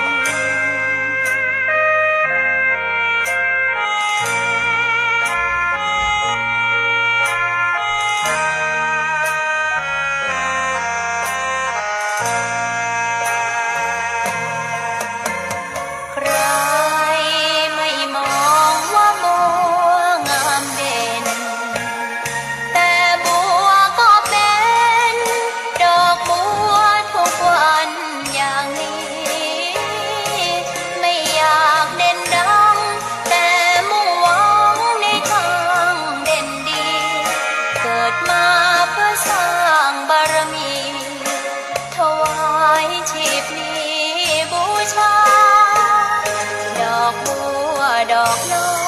ยเฝ้าคอยคนที่ใจบุญมาโอบเอื้อเกื้อกูลรู้ค่าของบุญเก็บบัวขึ้นมาเพื่อสร้างความดีและสร้างบารมีดังว่าใช้ดอกบัวนี้บูชาพระสัมมาสัมพุทธ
เกิดเป็นคนนั้นยากจริงนะเพราะพุทธศาสนายิ่งแสนยากเย็นคนไทยโชคดีที่สุดแล้วมีแก้ว3 ดวงงามเด่นมีวัดซึ่งเป็นนาบุญยิ่งใหญ่ศาสนาพุทธประจำชาติไทยอยากหล่ออยากสวยเราต้องรักษาศีลอยากมีอันจะกินต้องหมั่นทำบุญทำทานเอาไว้เข้าวัดสวดมนต์ฝึกฝนสติให้ว่องไวรีบทำตอนที่เราทำเองได้อย่ารอจนตายถึงเข้าวัดว่า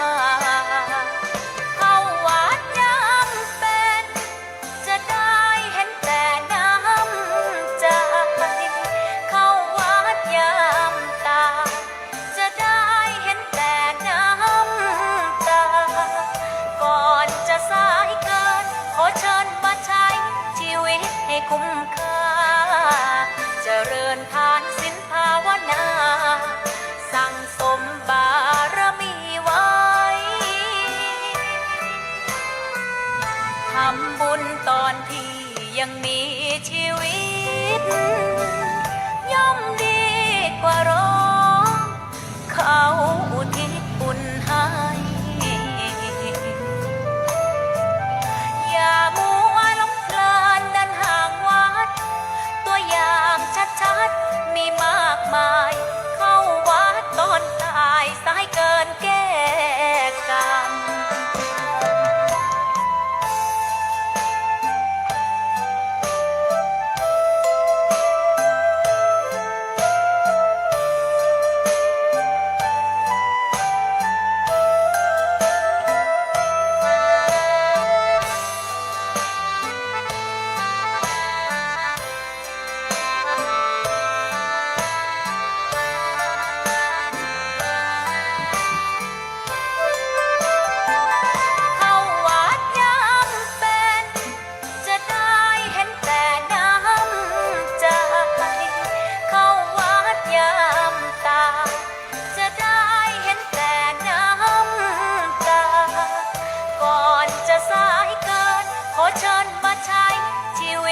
คุ้มค่าเจริญทานศีลภาวนาสั่งสมบารมีไว้ทำบุญตอนที่ยังมีชีวิตย่อมดีกว่ารอเขาอุทิศบุญให้อย่ามัวหลงเพลินเดินห่างวัด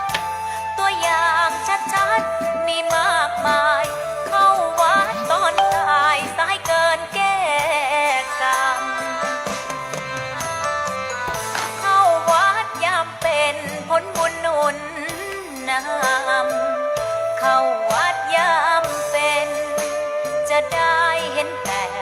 น้ำใจเข้าวัดยามตาย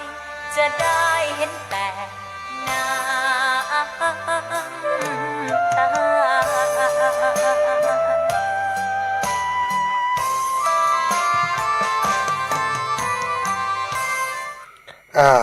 พบปะกันชั่วโมงที่สองขอความสุขสวัสดีธรรมะสวัสดีศรัทธาญาติโยมเท่าแก่อีพ่ออีแม่ที่ติดตามรับฟังรายการ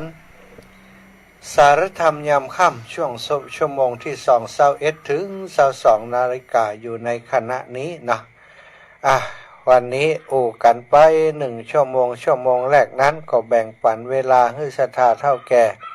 อีพ่ออีแม่ทั้งหลายได้โทรกันมาได้มามาจากันเนาะแล้วก็ได้จาเกี่ยวกับเรื่องหนทางตั้งที่จะเดินทางมามีศรัทธาญาติโยมบางท่านแจ้งมาว่าที่ท่านอาจารย์โทรแจ้งในรายการตะกี้หนทางก็บ่ยากเนาะไปจัดง่ายนะนี่นะก็ง่ายศรัทธาญาติโยมดูตามป้ายนี้จะบ่งงนะถ้าเพื่อจะมันบ่มีที่จะซอกแซกไปทางใดเตียวตามทางหลวงอย่างเดียวก็จะไปถึงอำเภอเมืองปานหาง่ายอยู่เนอะศรัทธาญาติโยมทั้งหลายชั่วโมงที่2นี้ก่อนจะแจ้งเรื่องราวต่างๆนะแล้วก็ตลอดถึงได้อ่านชื่อบางส่วนที่ศรัทธาญาติโยมเปิ้นบอกว่าเปิ้นบ่ได้มาแล้วก็เปิ้นรับซองจากญาติโยมที่ฝากมานั้นให้ท่านอาจารย์ช่วยอ่านให้จิมก็จะมีประมาณสัก30ชื่อเดี๋ยวจะอ่านให้เนอะแต่ขออนุญาตในช่วงต้นชั่วโมงนี้เอาสาระดีๆแบ่งปันกับศรัทธาญาติโยมเสียสักเล็กน้อยอาตมาได้มีครูบาอาจารย์เปิ้นแต่งธรรมให้นะเปิ้นเขียนธรรมให้เกี่ยวกับเรื่องของอานิสงส์ตานเตียนจำนำพรรษาคือท่านอาจารย์เสน่ห์กาหลงเปิ้นส่งมาให้กับอาตมาว่าท่านอาจารย์มาหาเอาไปเทศในรายการก็ได้เพื่อจะให้ศรัทธาญาติโยมที่ฟังอยู่ตั้งบ้านตั้งจองเนี่ยเกิดศรัทธาปัสสาทะเกิดความเลื่อมใจเกิดจิตใจที่อยากจะทำบุญตานเตียนด้วยกันในการรอเตียนเข้าพรรษาในคราวครั้งนี้เปิดส่งมาให้หลายวันแล้วศรัทธาญาติโยมก็ได้เอามาเทศในรายการที่ออกอากาศทางลำปางไปพ่องละเนาะแต่ว่าพี่น้องทางเชียงใหม่เชียงรายทางเมืองน่านก็อาจจะยังบ่ได้ยินคำเตือนฉะนั้นวันนี้ก็จะเอามาเทศให้ฟังมันบ่ยาวตัวใดเนอะก็จะเอาเทศให้ศรัทธาฟังก่อนที่จะจากันเรื่องอื่นเนาะ นะโมตัสสะภะคะวะโตอะระหะโต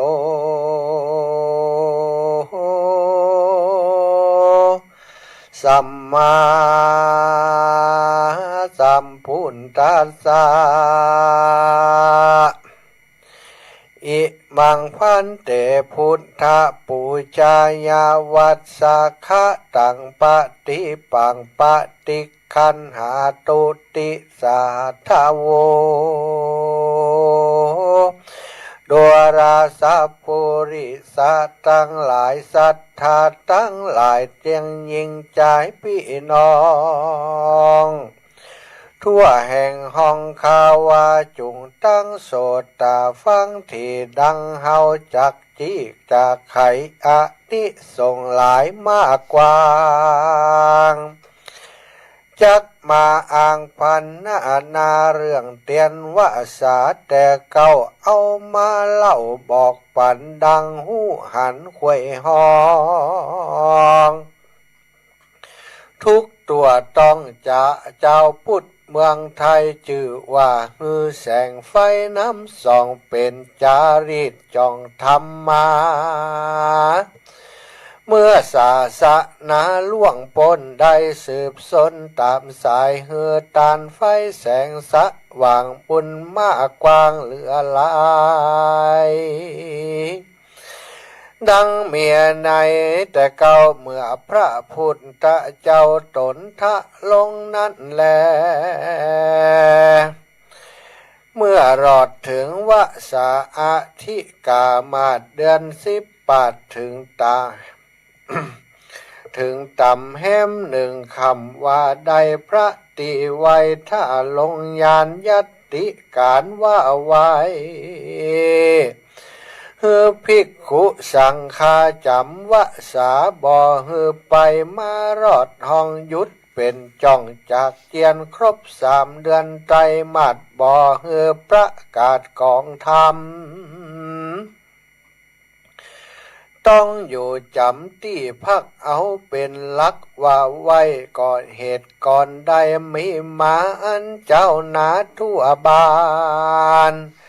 มาปากตันวอนทุนกับองค์ขุนที่ไว้พระสาวกะได้ประกาศธรรมได้ถูกต่ำเข้ากราที่ผู้ข้าเจ้านาเพราะปลูกมาแต่น้อยต่ำก้อยเสียตายขอพระบุญผายหับหูตามที่ผู้ข้าเก่าจานี้เตอ อาทะโขในกาละแต่นั่นมาพระพุทธาที่ไว้ก่อกำหนดได้เป็นหมายภิกขุตั้งหลายยึดไว้ก่อฮืออยู่ได้ตามฐานในวิหารลานโบสถ์ตามนิโคตลุกขาตามศาลาที่พักในธรรมพำนักปูดอยเลยเป็นหอยกองหิตแต่อดีตเหมือนมาพระภิกขุสังฆาต้องจำปะสาพักย่างจักบ่อบินบางวิไหนบ่อเหือไปตั้งใดที่อื่น7 วันคืนนับได้สัตตาหะไว้ตามรายและนาเมื่อภิกขุจาพรรษาย่างพักอยู่ตามลักเหตุตนบุญจักบ่อปนเสียหลายคนยิงใจเฝ้าผู้ท่านผู้รู้อุปาสกอุปาสิกาก็ได้มานอบขับขออนุภาพบุญหลายเอาเตียนสายผัดติดมาลิดน้ำไข่ห่างเพิ่งได้คงปลาคงเปล่าเริ่มแต่เก้านั้นมาพระอนุรุทธวากะเจ้า สาวกะเจ้าตันจัดเก่าปังหลังพบสัจจังบรรลุได้ตานบรรจุแสงไฟอระหันตาในชาตินี้ตามบอกจี้มีมานั่นแหละนาบุญละศรัทธาตั้งหลายหูเก้าปายก่อนเหตุเอามาเตดโวหารว่าการต้านเตียนนี่บุญเสียงติได้ทำเพราะเมื่อย้ำแต่ก่อนบ่มีไฟส่องส่องตาง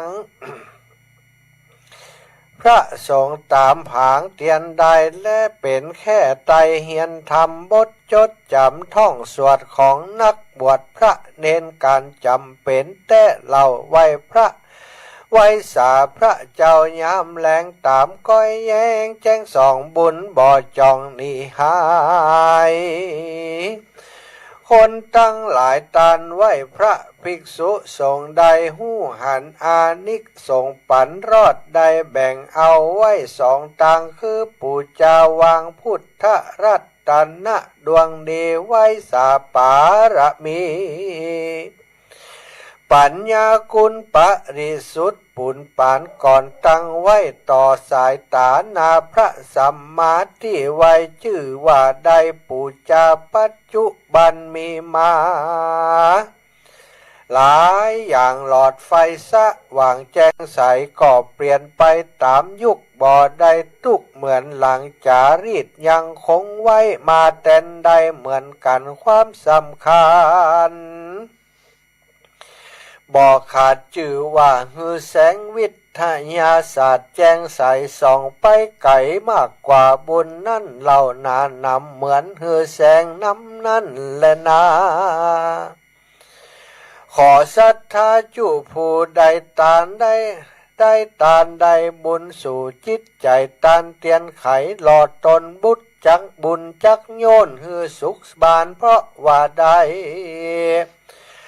ตานยังแสงสว่างขอฮือห่างจากหมู่มานแสงเตียนตานจุงเผาอาบเคราะห์ร้ายอย่าผับมาตันฮือไม่เป็นควันมุ่นมุกเฮือได้สุขสามพระการบุญกินตานห่อไว้ฮือแสงไตนำผลเป็นแสงมงคลเตรียมตัวฮือครอบครัวและฐานะแจ้งเป่งว่าด้วยแสงธรรมได้แตนเตียนนำล่ำกายมีชื่อว่าเตียนวสา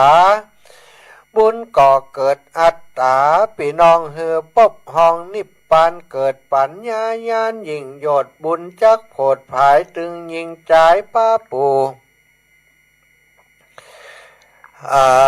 จงจุงภายโผดตึงยิ่งใจป้าปู่เจ้า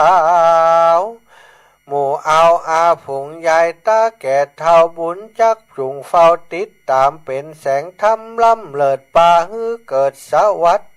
สัสดีเตียงแต่และนานิธิตังขียาอานิสงตานเตียนวสาก็บังคมสมเร็จสละเด็จเต่านี้ก่อนแลศรัทธาอนุโมทนาบุญขอบคุณเด้อเมตตาบารมีของท่านอาจารย์เสน่ห์กาหลงเปิ่นประพันธ์แล้วส่งมาฮื้อเนาะก็ขอบคุณศรัทธาญาติโยมอีป่อยอีแม่ที่ได้สดับรับฟังต้องขอบคุณเนอะอนุโมทนาบุญกับผู้ประพันธ์ผู้ที่เปิ่นแต่งมาเฉพาะงานนี้โดยเฉพาะว่าอันถ้าเป็นเพลงก็ว่าเป็นเพลงที่แต่งมาฮื้องานหล่อเตียนอีกเนาะท่านอาจารย์เสน่ห์กาหลงต้องขอบคุณท่านอาจารย์เป็นอย่างสูงไปลืมมันแต่งเพลงฮื้อสักเพลงเนอะ เพลงหล่อเตียนวสานะท่านอาจารย์ เดี๋ยวจะออกมาจะเอาเปิดให้ศรัทธาญาติโยมได้ฟังด้วยกันวันก่อนได้ไปที่แม่แจ่มศรัทธาญาติโยมไปร่วมงานที่วัดเหล่าปะตานเนอะมีศรัทธาญาติโยมเปิ่นฝากให้หอมมาขออนุญาตประกาศนามให้เปิ่นกำแม่จันเดือนใส200แม่นวลเป่งเมือง100แม่พรคำพีระ100แม่เดือนเพ็ญทิมหวัง200ปรครูพระเดชแม่กุยคำบุญช่วย100แม่พิมพันธ์สัมมนา100แม่อัมมาราวงแหวนแหม100อันนี้ที่แม่เดือนเพ็ญเนาะอันนี้แม่จันเดือนใสอันนี้เปิ่นเรียบร้อยแล้วเนาะเปิ่นเขียนในแผ่นหั่นตัวแล้วก็อยู่ในซองนี่ตัวป่อจำนงแม่แก้วกันทะวังตัวเนอะแม่พิมพันธ์สมณะอันนี้แล้วเรียบร้อยแม่นวลเป่งเมือเรียบร้อยขอบคุณเนอะอันนี้สายงานของโยมแม่จันเรือนใสปะกันที่แม่แจ่มวันนั้นเดินทางไปด้วยกันที่วัดเราปาตานอีแม่ก็ฝากมาเนาะขออนุโมทนาบุญและนี่แหมชุดหนึ่งเนอะแม่จันทราเคหาเนาะนายสุวิทย์นางรุจิมาศมโนกุลบ้านหัวฝ่ายสันทรายเชียงใหม่ร่วมทำบุญเพื่อการศึกษา500บาทนายพีระนวลดีนางดาริกาทินะบ้านหัวฝ่ายนายคำปันนางแดงปฏิกาบ้านน้ำลัดจอมตองแม่จำรีพรหมวงศ์พร้อมครอบครัวบ้านน้ำลัดจอมตองพ่อทอนแม่แหวนเมืองแก้งบ้านน้ำลัดจอมทองปอตันแม่ตอนละทินาบ้านน้ำลัดจอมตองนางสาวมินลดากุลอมราเศษเนาะนางสาวปวีนาชัยพนัสบ้านน้ำบ่อเย็นประแดดเมืองเชียงใหม่น้ำบ่อเย็นประแดดเนาะพ่อสาแม่ปราณีรักษาเงินบ้านน้ำลัดจอมตองร่วมบุญ100บาทแม่ลำดวนม่วงมายาบานน้ำรัดจำตองร่วมบุญมาแหม100บาทนายจงรักนางจันทิพย์จ่ายสายบานน้ำรัดเด็กชายกิตติชัยจ่ายสายร่วมบุญมาแหม200บาทแม่ดวงดีนารตะน้ำรัดจำตองแหม200บาทพ่อครูปรีชาแม่เพ็ญศรีปัญญาเทพร่วมบุญหลอดเตียนมาแหม300บาทแม่แก้วเครือวันจินะจุมปูน้ำรัดจอมตองร่วมบุญมาแหม50บาทอันนี้ชื่ออย่างจำสตาง สตางค์อาน้อยสตางค์อาน้อย ฝากถวายเตียน2 วัดนี่นะแม่หลวงวันดีปริยะน้ำรัดจอมทองร่วมบุญมาแหม100 บาทพ่อวิโรธแม่บัวลอยพรหมมินทร์ร่วมบุญมาแหมต่อใดบ่ฮู้อาจารย์ทวีแม่อัมพรบุญหมื่นร่วมบุญมาแหม200นายพรหมมนัสรานาเด็กชายรัตการรานาหัวฝ่ายร่วมบุญมา100 ซาวแม่อัมพรบุญหมื่นหัวฝ่ายร่วมบุญ100 ซาวนางจันแก้วใจเด็ดพร้อมครอบครัวร่วมบุญมาแหม1 ซองสุขศรีวงคำแน่นร่วมบุญมาแหม1 ซองบัดได้แก้ทางในเลยบอกว่า1 ซองคุณพิมพรอัมพรพุทธิชาติร่วมบุญหลอดเตียนมาแหม1 ซองศรัทธาแม่มารีประวังบ้านดงสันเงินลำปางร่วมบุญมาไปวัดพระบาทอุดมน้ำบ่อสวาเนาะศรัทธาแม่มาลีประวังบ้านดนสันเงินปุจจาเตียนวัดตรงโป่งเมืองปานแหม100 บาทแม่ลานนุชนิยมบ้านกิวร่วมรอเตียนมาแหมเนาะตะหือบอกฮู้ตังใน ศรัทธาญาติโยมเนาะอันนี้สำหรับรายชื่อนะบางรายชื่อที่เปิ่นส่งมานะที่อาตมาว่ามันนักนั่นก็คือนักแท้ๆบ่สามารถจะอ่านได้ส่วนที่มีบ่ปอนนักนี่ก็อ่านให้เปิ่นเห็นน้อยเนาะศรัทธาเนาะขอให้ปล่อยแม่ได้เข้าใจกันตามนี้เนอะจะไปว่าคักเบี้ยงย่ำแคมที่คนนั้นยังอ่านที่คนนี้ยังอ่านอีแม่ยังบ่อ่านสักกามอีน่ะ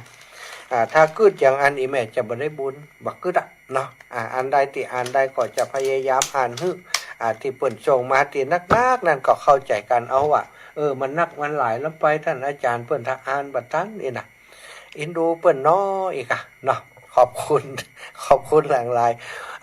พูดเองเองอีกเนาะแต่ว่าศรัทธาส่วนใหญ่ก็โทรมาบอกแล้วนะเป็นอย่างเน้อท่านอาจารย์อีแม่บัดต้องของอีแม่บัดต้องประกาศก็ได้นะอันนี้ก็ต้องขอบคุณหลายๆที่จำเป็นประกาศก็ประกาศไปที่เปิ้นเข้าใจก็ขออนุญาตมาประกาศเนาะก็บอกอันโทรศัพท์เนาะโทรศัพท์ของอาตมาเนี่ยมีหลายคนส่วนใหญ่ที่โทรมาจะเป็นคนเก่าๆไปนักคนใหม่บ่ค่อยได้โทรมาเพราะว่าคนใหม่ๆนั้นเปิ้นฟังเปิ้นบอกว่าอาตมาบอกเบอร์โทรศัพท์เร็วไปท่านอาจารย์อีแม่จดบัดทันนะก็เข้าใจเพราะการบอกเบอร์โทรศัพท์เนี่ยบางเทื่อคนเฒ่าเนาะสถานเนาะกำตัวเขียนกำตัวแล้วก็หูบางเทื่อมันก็ยังว่านะคนเฒ่านะกับหูกับตากับไม้กับมือมันบ่เหมือนนุ่มนะถ้าลูกหลานเขียนฮื้อยังแควนน้อยแต่ถ้าคนเฒ่าเขียนเองมันจ๊ะเนาะฉะนั้นเวลาบอก0808444173เนี่ยเปิ้นก็โจทย์บัดตันฉะนั้นจะเวลาจัดรายการเวลารับโทรศัพท์เนี่ยจะบอกเบอร์โดยท่านอาจารย์เพิ่นบอกว่ารับ2 สายบอกแห่กำรับ2 สายบอกแห่กำแต่ส่วนใหญ่ก็ตุ๊ดรออยู่ติ๊กมันลืมได้2 สายสักเทื่อ ก็ขออนุญาตบอกตอนนี้เนาะเบอร์โทรศัพท์เนาะอีแม่อีปอเตรียมปากกาไว้เลยเดี๋ยวจะบอกเบอร์โทรศัพท์แล้วก็จะบอกอันเลขที่บัญชีธนาคารในกรณีที่อีปออีแม่มาบ่ได้อยากจะโอนปัจจัยมาสนับสนุนจดไว้ให้ลูกให้หลานให้เขาโอนมาให้ก็ได้เนาะเอาเบอร์โทรศัพท์เนาะจะบอกจ้า0808842ตัว42ตัวแล้วก็173สถาจำจัดง่ายเนาะลองจำพอเล่นๆก็ได้0808844173 080นะ02ตัวหามเลข8ไว้080แล้วก็88 2ตัวแล้วก็44 2ตัวแล้วก็173กลายเป็น0808844173เนี่ยเบอร์โทรที่ศรัทธาญาติโยมสามารถโทรติดต่ออุจากับอาตมาได้เนาะจดไว้เหี่ย0808844173 แล้วเบอร์โทรเบอร์อันเลขที่บัญชีธนาคารเนอะเลขที่บัญชีธนาคารเป็นธนาคารกรุงไทยสถาของธนาคารกรุงไทยจดชื่อธนาคารไว้ก่อน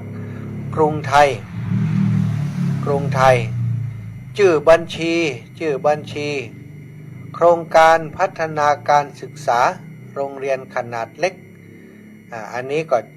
บัดต้องจดให้เต็มก็ได้โครงการโรงเรียนขนาดเล็กอีกก็ได้เนาะโครงการโรงเรียนขนาดเล็กอีกก็ได้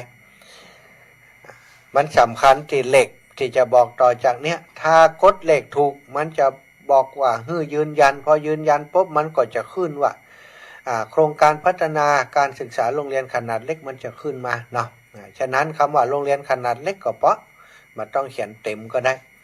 ธนาคารกรุงไทยโรงเรียนขนาดเล็กเลขที่บัญชี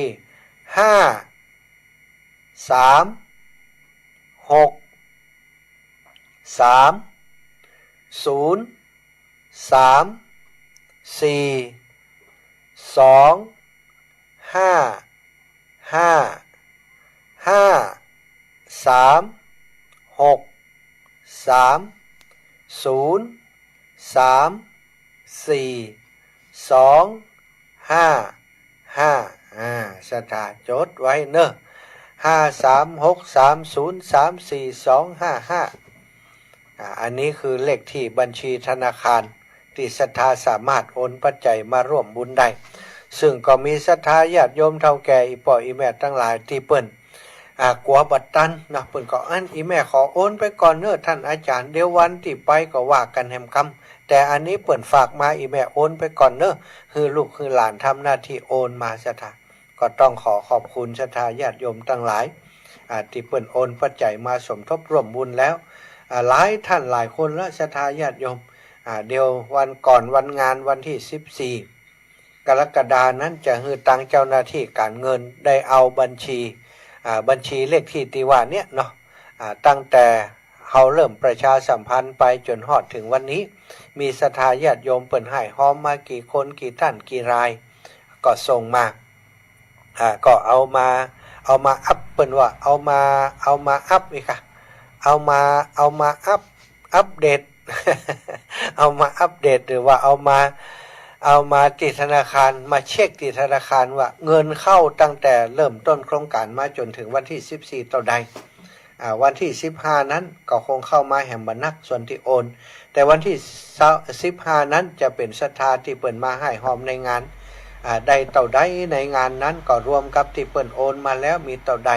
ก็จะเป็นยอดสุทธิที่เขาจะได้ช่วยโรงเรียนกับช่วยอันสถานีวิทยุวิทยาลัยสงฆ์นครลำปางเนาะที่เป็นสถานีวิทยุเผยแผ่ธรรมะซึ่งขาดซึ่ง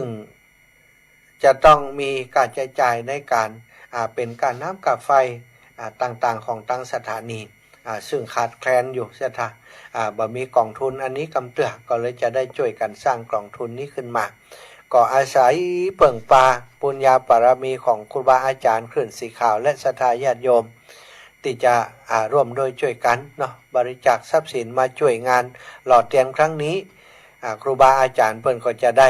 นำปัจจัยที่ได้จากการร่วมโดยช่วยกันครั้งนี้มาช่วยโรงเรียนขนาดเล็กแล้วก็ช่วย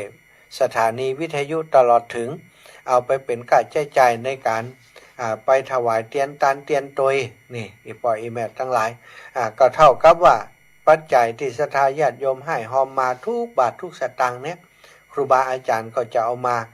ใช้ในการหล่อเตียนแล้วก็เอามาช่วยโรงเรียนขนาดเล็กและสถานีวิทยุเนาะบุญกุศลศรัทธาเขาได้ร่วมหล่อเตียนจำนำพรรษาหล่อเตียนเข้าพรรษานี้ก็มีบุญมีอานิสงส์อย่างที่ทำที่ท่านอาจารย์เสน่ห์กาหลงได้ประพันธ์แต่งไว้และตลอดถึงครูบาอาจารย์ที่เปิ่นแต่งเป็นอานิสงส์พัดติดหยิบเปงนี้ก็มีบุญมีกุศลอานิสงส์เช่นเดียวกับที่ท่านอาจารย์เสน่ห์กาหลงเทศนั้นประพันธ์บทเทศที่อาตมาได้เทศไปเมื่อสักครู่เนาะสำคัญก็คือทำให้เฮามีสติปัญญาเป็นผู้ที่มีสติปัญญาทั้งชาตินี้และชาติหน้าเป็นผู้ที่มีผิวพรรณวรรณะสวยสดงดงามมีตาสว่างไสวมีดวงตาสวยงามมีตาที่สามารถมันมีปัญหาตั้งตาอิทนาสตา บัดเดี๋ยวนี้ปัญหาต่างๆนี่สะปะสะเป็ดเนาะคนที่เสียตาจากต้อกระจกกาอย่างกาต่างๆหรือว่าบางคนนี่เสียตาจากอุบัติเหตุการณ์นี่เนาะถ้าตาบดีตามืดตาบอดตาบอหันแล้วก็ลำบากมืดไปหมดชีวิตสถานการฮื้อแสงสว่างเป็นตาเหมือนกับว่าเฮาฮื้อถวายต่อเป็นพุทธบูชาต่อพระพุทธเจ้าก็เหมือนกับว่าเฮาได้ต่อเติมฮื้อกับตาของเฮาเนี่ยมีแสงสว่างมีแสงสว่างเกิดไปพบใดชาติใดเป็นผู้ที่มีตาที่สวยงามบ่มีปัญหาตั้งตาเนาะ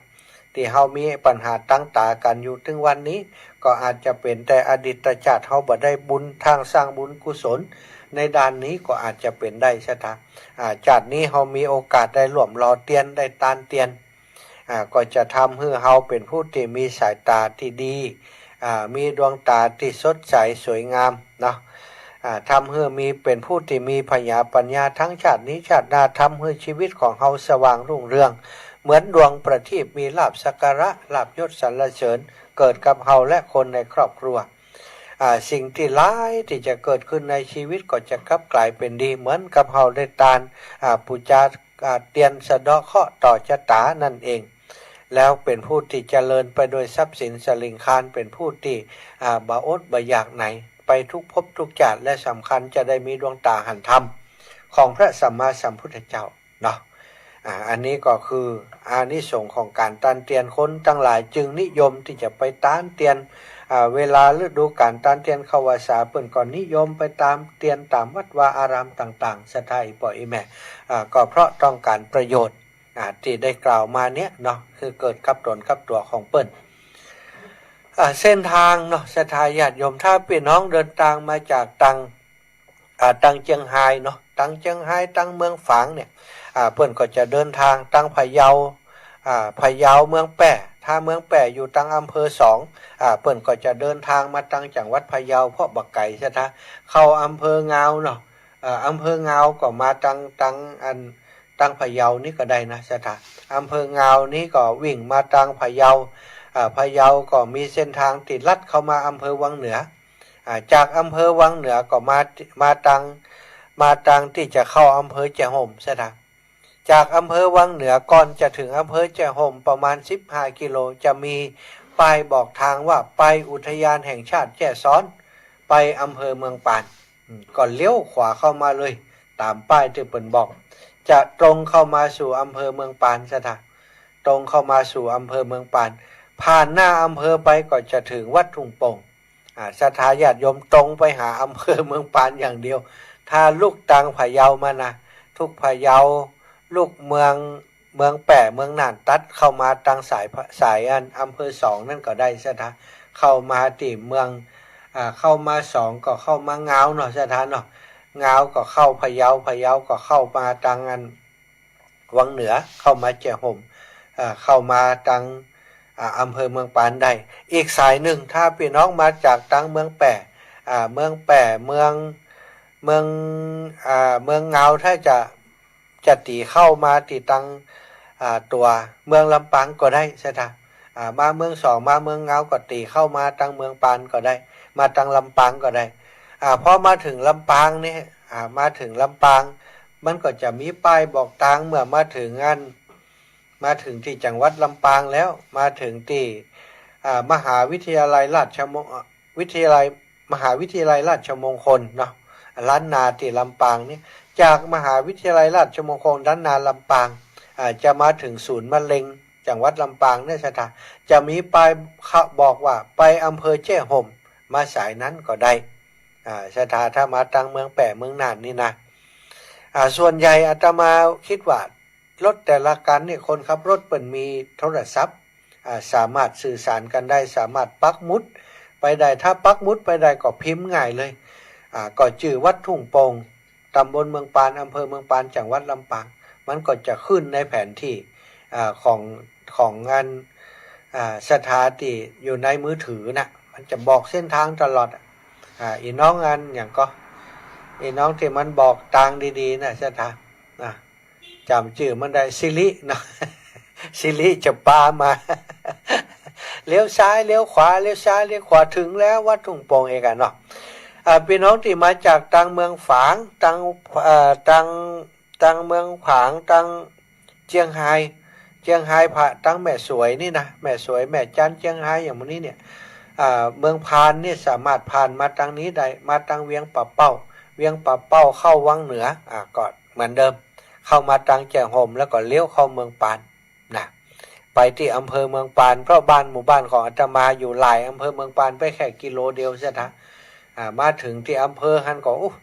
ป้ายธงทิวต่างๆที่เขาปักตามตังก็จะเป็นสัญลักษณ์ที่สถานติดตามมาได้ง่ายก็เข้าสู่วัดทุ่งโป่งส่วนท่านที่มาจากตังเชียงใหม่ละปูนเนาะสายเชียงใหม่ละปูนนี้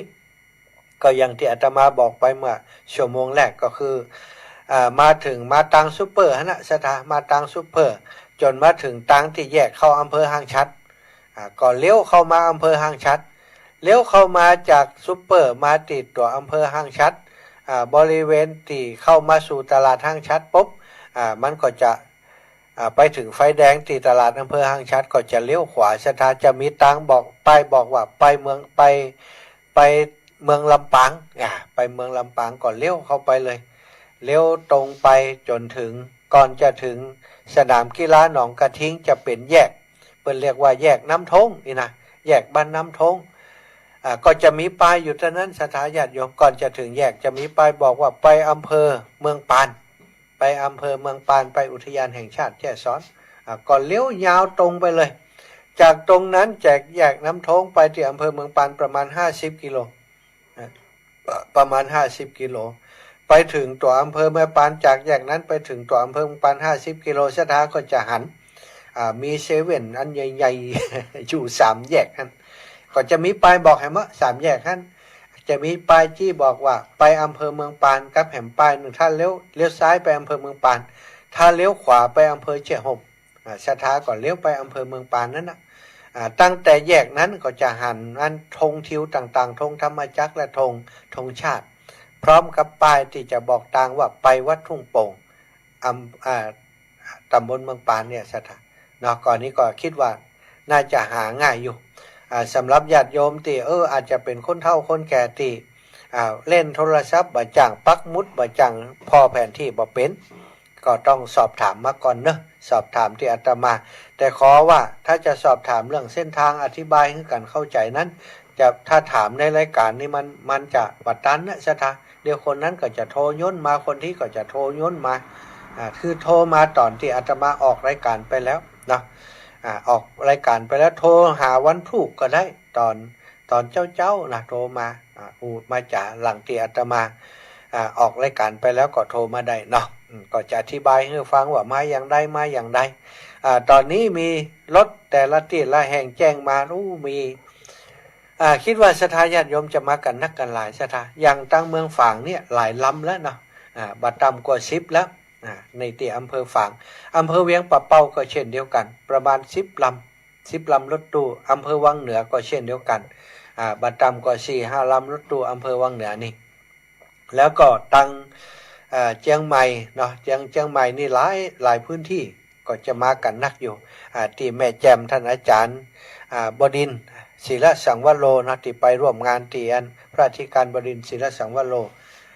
วันก่อนอาตมาไปร่วมงานที่วัดเราปัตตานเปิ้นก็จะปาศรัทธาญาติโยมมาหลายอยู่แล้วที่อันลำปางของเฮาเนาะแต่ละหมู่บ้านก็ได้ทราบข่าวว่าจะมากันนักกันหลายก็ดีใจเตรียมต้อนรับศรัทธาญาติโยมเต็มพิกัดศรัทธา อันนี้เบอร์ใหม่9907จากตั้งใดอีแม่เรื่องกระหลงเจ้า9907แม่ยังในบ้านตัวทีตะกี้โทรมาแล้วหลับแล้วนี่มันแจ้งแล้วมันเห็นบ้านมันนั่นในบ้านมันนี่ใช้อันนี้ป้านอย่างก็ในบ้านแก้วเทศมีหลายป้านเนาะไปค่อนกันอยู่หั่นหมดเนี่ยนะ3คนนี้ธัมโมสังโฆบ้านเวียงอันนั้นกะบ้านนี่ก็เวียงกะหลงอยู่บ้านอยู่ตำบลเวียงกะหลงเนี่ยชื่อบ้านใหม่เจริญนะกะบ้านเดียวกันนะเจ้า อ๋อบ้านเดียวกัน3ป้านโอ้ ขอบคุณอีแม่เนอะอันนี้แม่ป้านแก้วเทศอันเจ้าแม่จะเฮงไว้สิเดี๋ยวนี้อันได้ก็เจ้า ได้ไก่แม่มีไลน์เฮาแล้วกะตอนนี้เฮาเขียนกะโอ้ เขียนเนาะเจ้า มันนักกะหลายคนกะ 5 คนเจ้า โอ้5 คนนี่มันกินเวลาคนอื่นก็เดี๋ยวเฮาออกรายการแล้วเฮาโทรกลับเอา ตามไว้เนาะ เดี๋ยวเฮาโทรกลับเอาก็ได้เจ้า เจ้า สาธุเนาะแม่เนาะจ้า เจ้า นะถ้ามาเขียนตอนนี้คนอื่นก็ตุ๊ดอยู่นี่อีแม่2180อีแม่จากไหนเจ้า จำมาได้ อีแม่มันบ่ขึ้นนี่น่ะ นะแม่บ่เย็นนะก้า อ๋อแม่บ่เย็นบ้านฉีมดเข้านี่กะ เจ้า เขาเบอร์เดิมนั่นแหละมันจะได้บ่ขึ้นนี่เดี๋ยวนี้มันยังไดมันแกล้งเฮาอย่างนี้โทรศัพท์นี่โอ้เด็ก เอาไปอยู่จังใหม่พุ่นมาออกรายการจังใหม่พุ่นมันก็เลยแกล้งไงกัน บัดใจนะวันนี้ออกลำปางนะ อืม 2 การเลยแม่เราตัว โด2 กันละตัดโทเข้าท่านี่จัดทัวร์ได้กะอัน จากการเดียวมันก็บ่าเชี่ยง มัน การมันก็คงจะล้ม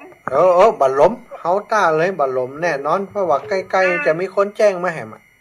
ก็นั่นน่ะ นั่นผมต้องห่วงผมต้องกลัวดีล่ะขอบคุณอีแม่ได้2 กันแน่แม่บ่เย็น2 กันเนาะ เจ้าแม่จะห่อขนมไปสู้ปะนะ โอ้ดีกะเฮาจะจิ้มก่อนเด้อถ้าล้ำก็จะผ่าน เป็นญาติหลายคนต้องล้ำกัน ขอบคุณอีแม่เด้อ เจ้า จ้าโอ้วันนี้มีสายใหม่ๆมานักแม่เขาขอฮับครับ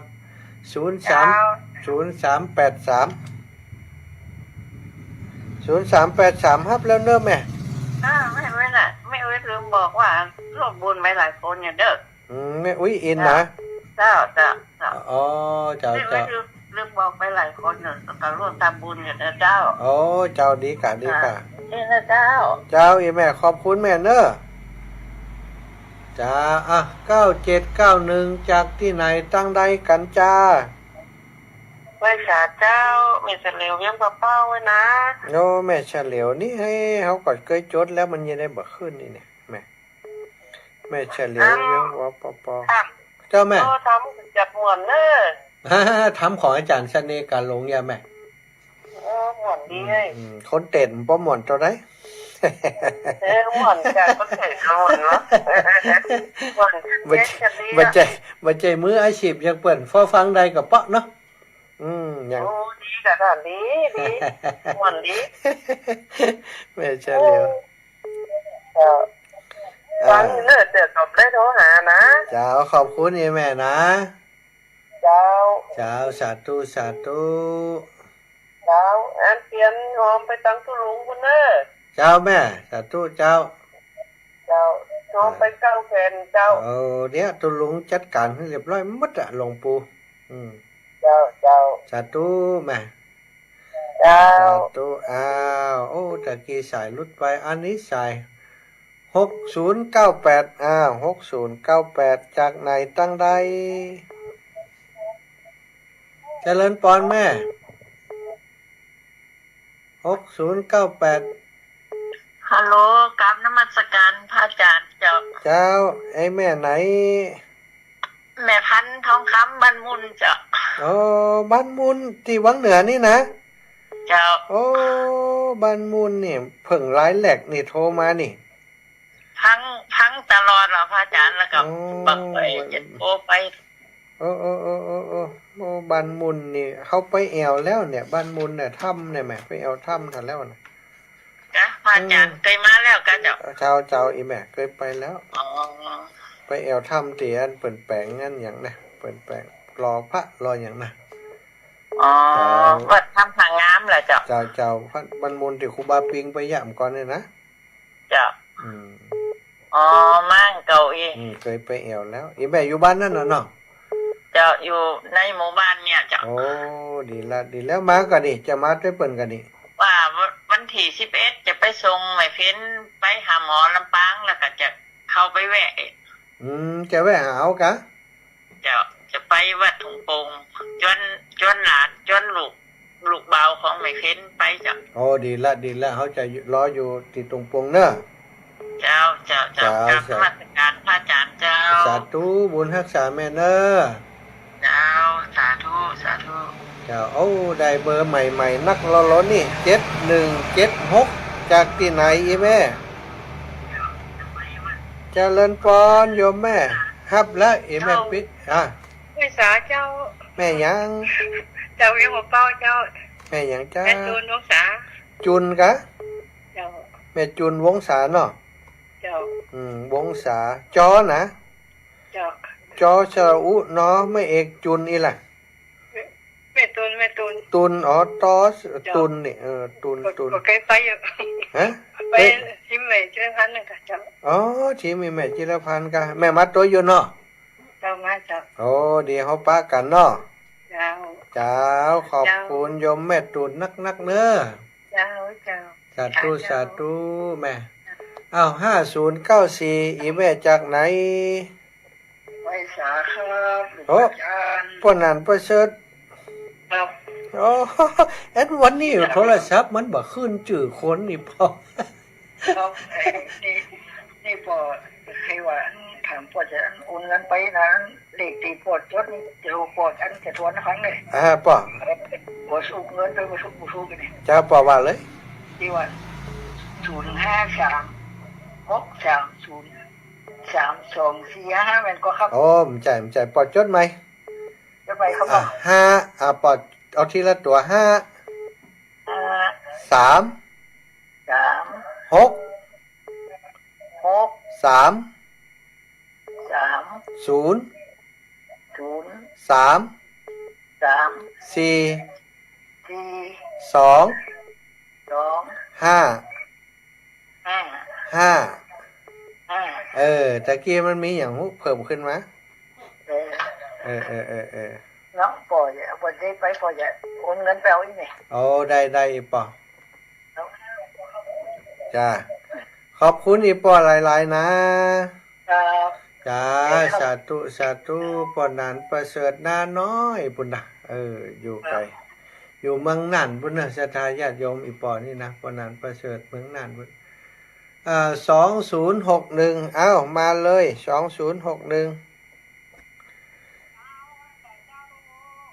เฮ้ออีแม่กันนี่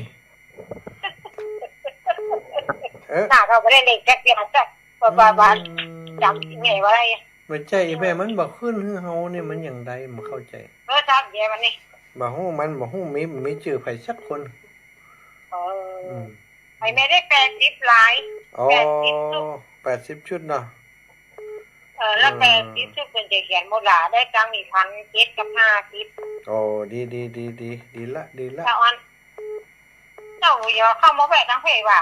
โอ้ช่วงนี้ถ่ายใจมันได้ไปแล้วไอ้แม่เฮ้ยงานสเปดละเดี๋ยววันที่9นี่ต้องอยู่ที่เมืองปานอย่างเดียวนะแม่อันนี้แม่ยันจะเอาวงไปเลยช่วงไรตีแล้วหรอเจ้าแม่ขอไปท่าพังได้เจ้าบอกเขียนแล้ว5แผ่นน่ะอีแบบกับประกาศให้เปิด5กะเวลาเปิดหอมแล้วก็ประกาศให้กับต้องท่าพังกะเอาประกาศแล้วก็แล้วให้ในกันเนอะนั่นไงใช่ว่าวัตถุมันยกเพ้นว่าเข้าใจยกเพ้นก็ว่าต้องไปประกาศใครดีก่อนนักกะมันนักแต่นายแม่มึงแต่มันแล้วมันอย่างอีก็ว่า2,000จะหรอมันอย่างอีเขาปูประกาศคนนั้นแล้วประกาศคนนั้นมันอย่างว่านะกะเนาะแต่ว่ากรณีที่เปิ้นตึ้มเข้าใจเปิ้นจะเคครับได้ก็ว่ามันเอาตามนั้นเนาะสาธุนะปัญญาวันนี้เป็นบ่ขึ้นจื่อขึ้นเสียงนั่นน่ะสาธุนะแม่นะสาธุเจ้าสาธุอันนี้4322บ่ทราบครับอาจารย์ครับจากที่ไหนอีปอสันขี้เล็กครับสันขี้เล็กปวินน่ะปวินก็จะวินเวียงเป้าๆกะครับผมจะโทรหาว่าอันหมายเลขกับพอดีประสานจะโทรได้ยศน่ะประสานโทรกับหลายคนก็ท่าจดด้วยเนาะก็ไม่ใส่ไปจะพาเขาไปก็ไปจะพาอีป้อนะกะมาอย่างไร โอ้ มันกับมีบ้านที่กับฉลองอย่างว่าพระครูครับ โอ้ยตรงกันเหีย ครับวันนั้นนะ โอ้นั่นอืบอกเพิ่นเลื่อนไปแห่งวันไปเฮาอีกไปด้วยเออเป็นอย่างทำม้ามได้ก่อมเป็นอย่างนี้ปอเด้อ ครับ สาธุบุญรักษาอีป ค อ รับกำลังใจด้วยท่านเนอะ สาธุขอบคุณปอนักเออ ครับไว้สาครับ เอาอีปอสันขี้เล็กเวียงปอเป้าปอวินเจริญปอน8439 ไหว้จ้าเจ้า เจ้าอีแม่จากไหน อยู่บ้านของเจเล่เจ้า เฮ้ยบ้านหยังก็ อำเภอบ้านหุ่ง โอ้ จังหวั บ้า ด น ตะปูนเจ้า บ้านห้องละปูนี่นะแม่หยังนี่ แม่อุไทย แม่อุไรกะ แม่เอ้ยไทย อีแมวเจ้าอุ้ยไพ เจ้า อุ้ยนะอุ้ยนี่หมายถึงแม่อุ้ยกะ อายุ67อยู่ท่าน อ๋ออุ้ยไพนี่เปิดถึงห้องจื่ออีเนาะ เจ้าเขาปิ้งปีเจ้าเลยเขาเรียกเขาก็ห้องว่าแม่เอ้ยเขาก็เลยห้องว่าปิ้งปีแม่เอ้ยงั้นกันเนาะ แม่กะห้องด้วยลูกด้วยหลานนี่กะไพ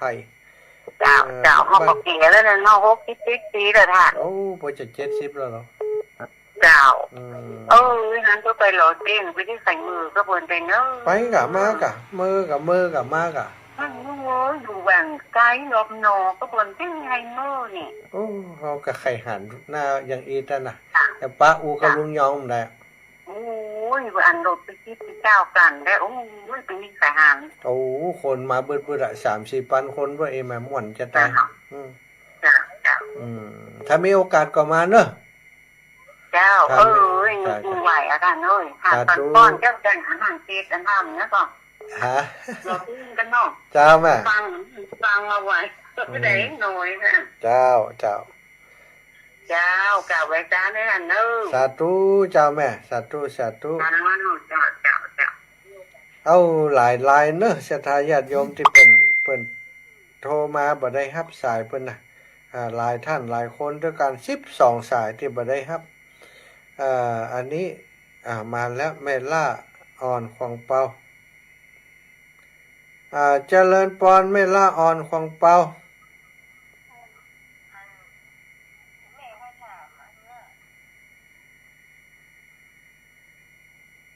ทำอย่างแม่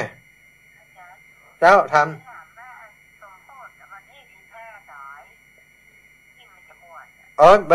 บ่ใจหลังวันที่15เดี๋ยวจะปาไปหาครูบาอาจารย์อยู่จะนัดวันใดนี่ก็คือวันที่15เพิ่นรอเตียนน่ะแล้ววันที่15พุ่น16 17เขาจะไ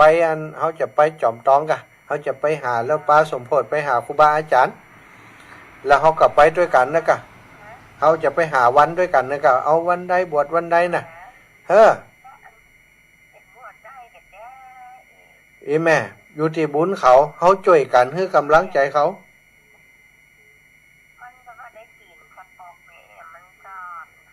กันนะเขาจะมีวิธีการอยู่กะ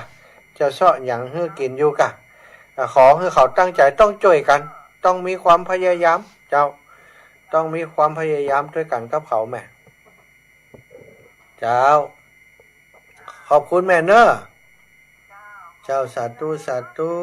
เจ้าศรัทธาญาติโยมเนอะที่เปิ่นโทรมาบ่ได้รับสายหลายท่านหลายคนด้วยกันต้องขอสุมาอภัยเนอะแม่ไล่ภาพเตจะก็รับบัตรตันแล้วเนอะแม่สมบูรณ์บ้านไร่ศิลาทองแม่สายทองบ้านห้องลำปูนนะรับสายบัตรตันตะกี้นะอันนี้3650นี่กำลังมาตุ๊ดนี่นะ3650รับแหมสายเดียวเนอะสายอื่นรับบัตรตันแล้วนะเจริญปอน3650แม่ไหนจากไหน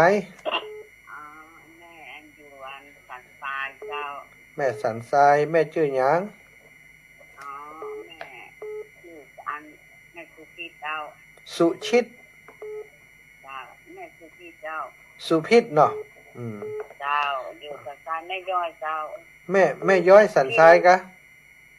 แม่ย่อยหลวงไงเจ้าแม่ย่อยหลวงเจ้าอีแม่ เจ้าไม่ย่อยสันทรายอ่ะ เจ้าขอบคุณอีแม่เนอะแม่เนอะ เจ้า เจ้าสาธุเวลาตุโมดพอดีอีแม่วันอื่นก็โทรมาเนาะ เจ้า เอาละท่านอื่นๆนะโยมแม่สายทองก็ดีโยมญาติโยมท่านอื่นๆก็ดีตอนนี้เวลาอาตมาหมดเวลาแล้ว21:58 นาทีหลายท่านด้วยกันแม่ฉลาดแจ้ซ้อนก็กำลังโทรมาตอนนี้เวลาหมดแต่แล้วบัดได้ทวนรายการให้ท่านแล้วขอความสุขสวัสดีบังเกิดมีแก่ศรัทธาท่านเจ้าจุผู้จุท่านจุผู้จุคนเนอะจัตตารโอธรรมาวัฏันติอายุวันโนสุขังพะลัง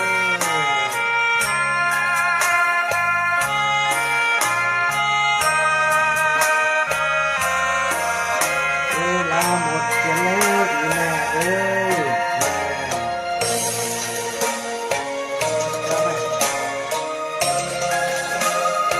ขึ้นลำปาง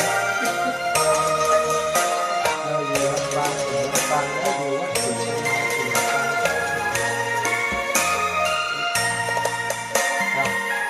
ดอกบัวดอกหนึ่งดึงใจไว้เพื่อบูชาแด่องค์พระศาสดาสัมมาสัมพุทธเจ้ามีความงามยิ่งไม่เปรียบเทียบเขาเทียบเรา